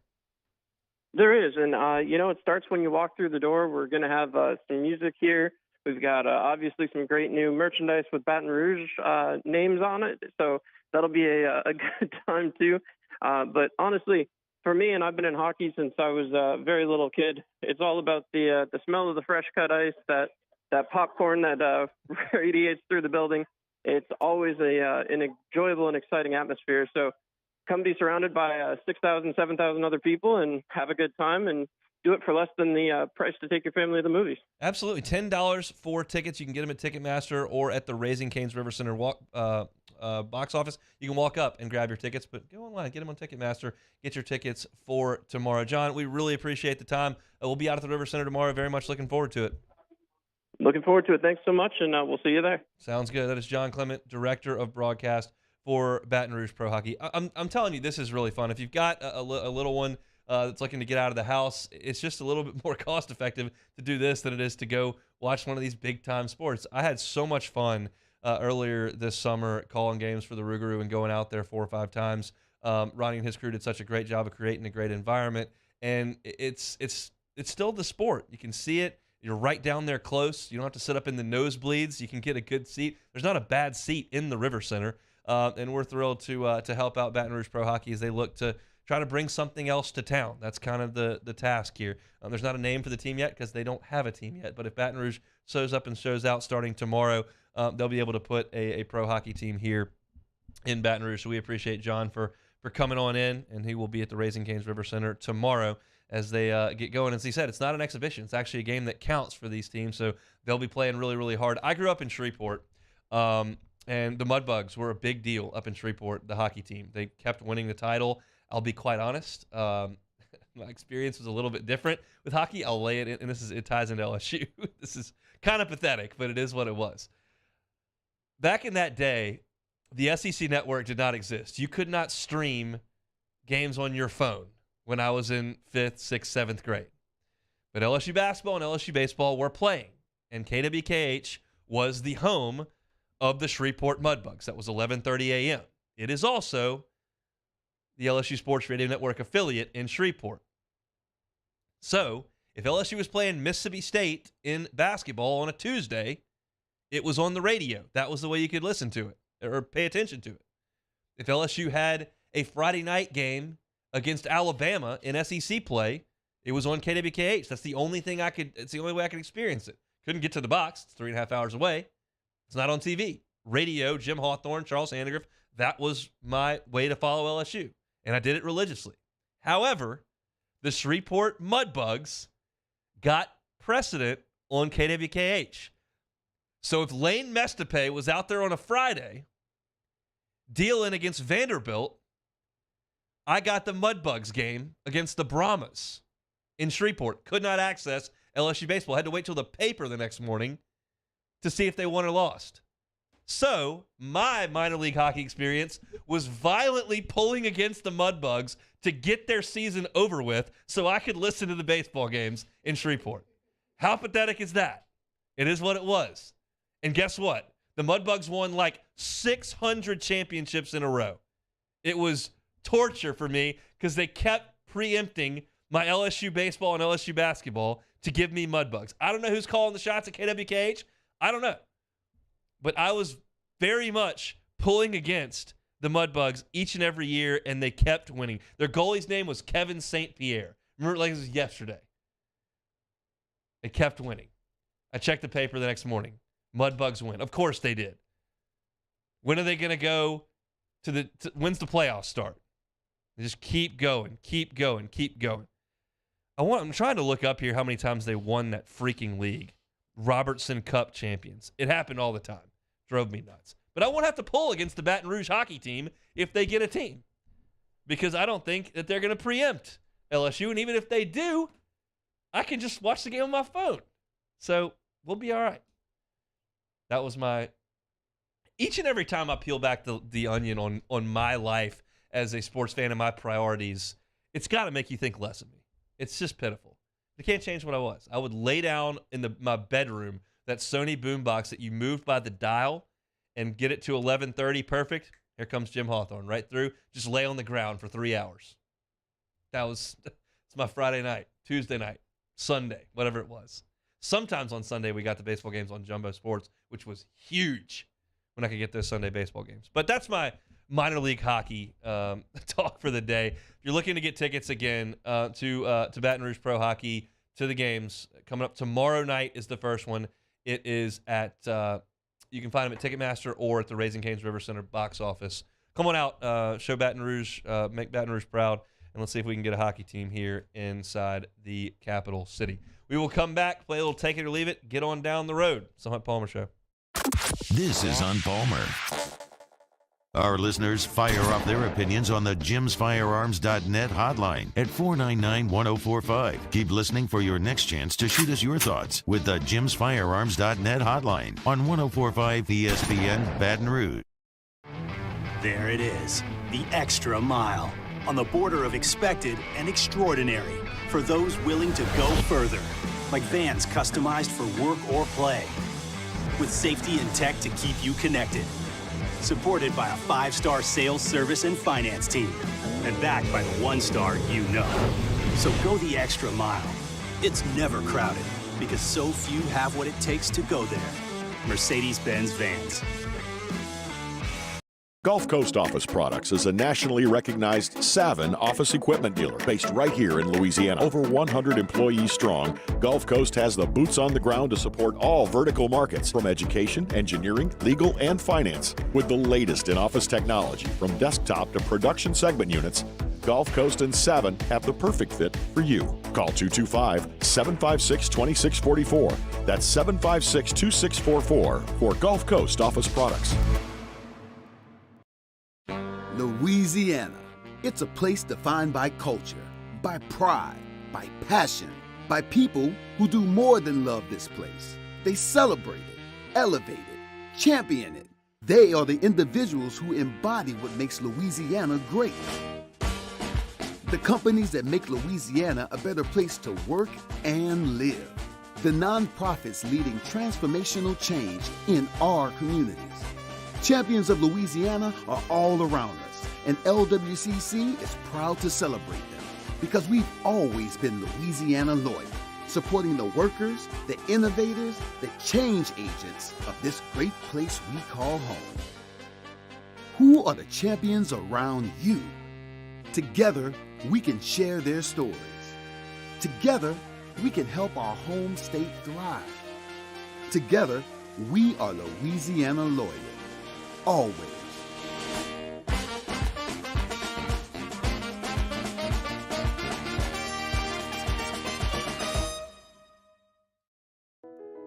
I've been doing business with Luba for 25 years. They're dependable, trustworthy. It's just the attention to detail with our clients. Our folks have years and years of experience. They're highly trained professionals. But many companies have that asset. What I'd like to think makes Luba a bit different is that we use those talents in a way that truly is dedicated to serving the needs of the folks who depend on us. Oh, hey, what's up? It's Big D and Bubba, 100.7 The Tiger Morning Show. We'd love for you to join us every weekday, 4 a.m. till 9 a.m. Yeah, everything you want in a show. Country music. We got laughs. We got celebrity in-studio guests. We just need you. Join us every weekday morning, 4 a.m. to 9 a.m., right where it all started. That's right. Louisiana's country station, 100.7 The Tiger. Service Mastery Elite create clean, disinfected work environments. As a local business, we take pride in serving the New Orleans and Baton Rouge areas. Our cleaning protocols follow CDC and OSHA standards for healthcare settings, offices, senior living, restaurants, and industrial plants. Contact Service Mastery Elite to get your operation ready for reopening with germ disinfection cleaning. Service Mastery Elite, the trusted choice in professional cleaning since 1996. It's no secret. The best oysters in Baton Rouge are at Jolie Pearl Oyster Bar. Enjoy mouth-watering South Louisiana flavor and oysters from all over the country. And don't forget our nightly drinks bet. Matt Moscona inviting you to join us for Wednesday's Hump Day AFR, presented by Pluckers. Former Tiger Glenn Logan will join us on the show. The latest from the transfer portal, and it's a Whiskey Wednesday. Join us 3 to 6, 104.5 ESPN Baton Rouge.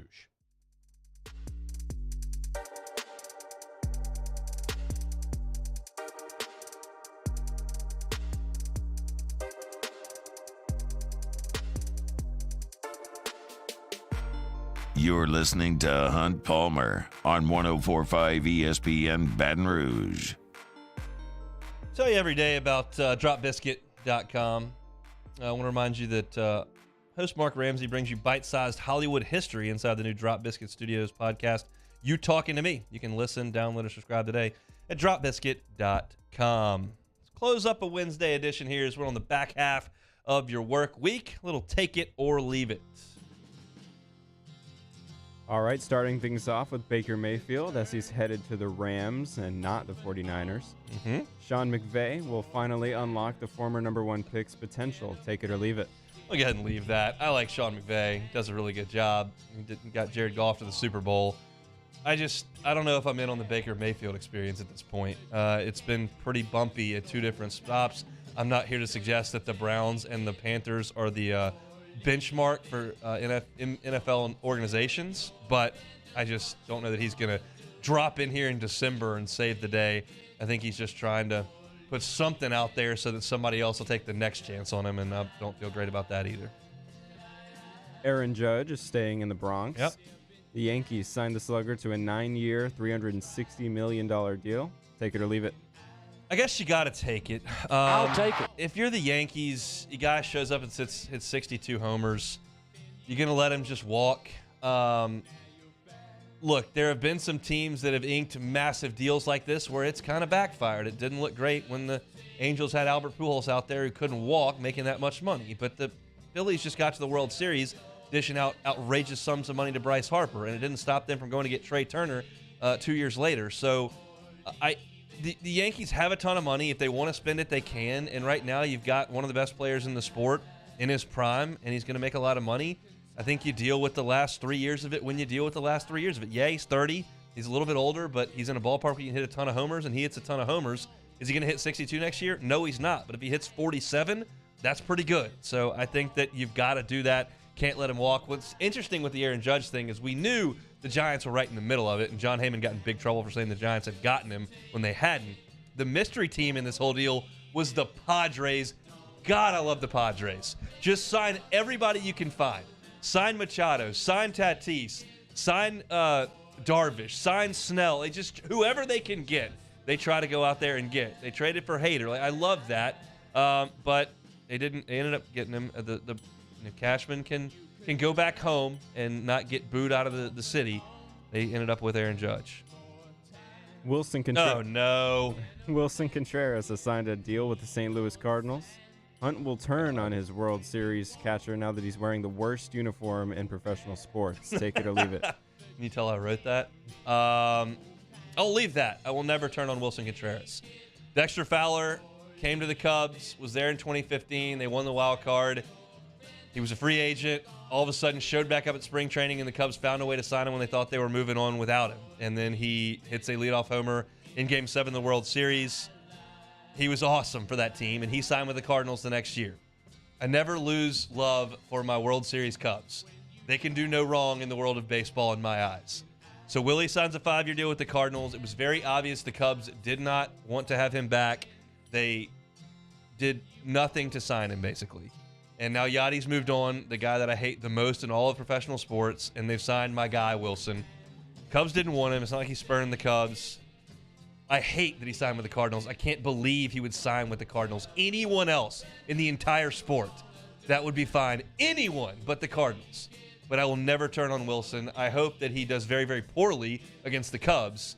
But he's my guy. All the guys who were on that World Series team are my guys. Doesn't matter where they sign. Doesn't matter what they do on the field after that. They're my guys. Dexter moved on and ended up retiring, and that's fine. Wilson will spend his days as a Cardinal because they gave him the most money for the next 5 years. But the second he takes that Cardinal hat off, he's a Cub. They signed there when he was 16 years old. He won a World Series there. That's going to be where his heart is for the rest of his life. I know that. You know that. All you Cardinals fans know that. Just happen to have a bigger bag of money, so they'll end up taking him. But I'll never turn on my guy Wilson. Speaking of the Cubs, the Yes. Cubbies have started making some moves. Cody Bellinger and Jamison Tyone are headed to the north side. Hunt's happy with his team. Take it or leave it. I'll take it. It's a start. I'll take it. If you listen to the people break down the Cubs' salary situation, they have a lot more money. And if they don't end up with at least a big-name shortstop, if they don't end up with Swanson or Correa or Bogarts, it's a massive miss. Massive miss. But this is a start. You got Bellinger on a 1-year deal. It's a no-risk deal. If he ends up hitting and the Cubs stink, then they can trade him at the deadline for prospects. If he ends up hitting and the Cubs are good, that's great. If he doesn't hit at all and you can't trade him, you're done after 1 year. He's off the books. You move on. But it's a low-risk deal. Left-handed power bat, which they don't have. That's pretty good. Tyone adds depth to rotation. Is he an ace? No, he's not. Is he capable of going out there making 35 starts with an ERA of under 4 and striking out 160 guys? He is. I like that deal to add some depth to the rotation. I'd love Carlos Rodon. I'd love Carlos Correa. I'd love Xander Bogaerts, Dansby Swanson. Make something happen. The winter meetings are fun, which is what I was talking about with the trade deadline. I mean, not the trade deadline, the transfer portal. It may not be great for college football. It may not be great for the coaches, but it's entertaining. And the winter meetings have been very entertaining over in Southern California this past week. So I'm happy with them right now. Last one here. ESPN's most recent NBA power rankings have the Pelicans 4th. Pels, title contender. Take it or leave it. I got to take this. I'll take it. They're playing great without some of their best guys. Zion missed a little time. B.I.'s missed a lot of time. McCollum hasn't played that well. The depth is outrageous. They're winning games. I mean, we'll see how they play Phoenix this weekend. That's fairly important, but that's not the end of the world. Yeah, I don't see anybody they can't beat. I wouldn't pick them to win the title, but they're in second place in the West right now. And hopefully that gets better as the Lakers, if they can tank. Now, they've won 8 of 11, which is disappointing a little bit if you're a New Orleans fan. But, yeah, I think they're a title contender at this point. To have that not be the case would, I think, be incorrect. They've played great, and they haven't even been at full strength. So you're never guaranteed to be at full strength in any sport. So you kind of grasp at that and grasp at that and grasp at that. But if they can get guys back healthy, there's reason to think that they could make a serious push next summer, which would be a lot of fun. Quite frankly, the summer months, if LSU doesn't make a deep run into College World Series or a little light on content, we need to start talking about a Pels title run. I'm here for that in the summer. That'd be just fine with me. That'll do it for Take It or Leave It. Missed any of today's show? Started things off talking about LSU's defensive back situation. Demarius McGee into the transfer portal. Jay Ward moving on to the NFL draft and foregoing his chance to play in the Citrus Bowl. So it's a little dicey in the secondary. I gave some of the things that I think could happen at the top of the show. JD PicKell of 1-3 Sports talking college football each and every Wednesday was with us. Matthew Bruni talking LSU basketball. Enjoyed that conversation at 1:30. And then at 2 o'clock, we talked about LSU's bowl opponent in Purdue and what's going on there now that they don't have a coach.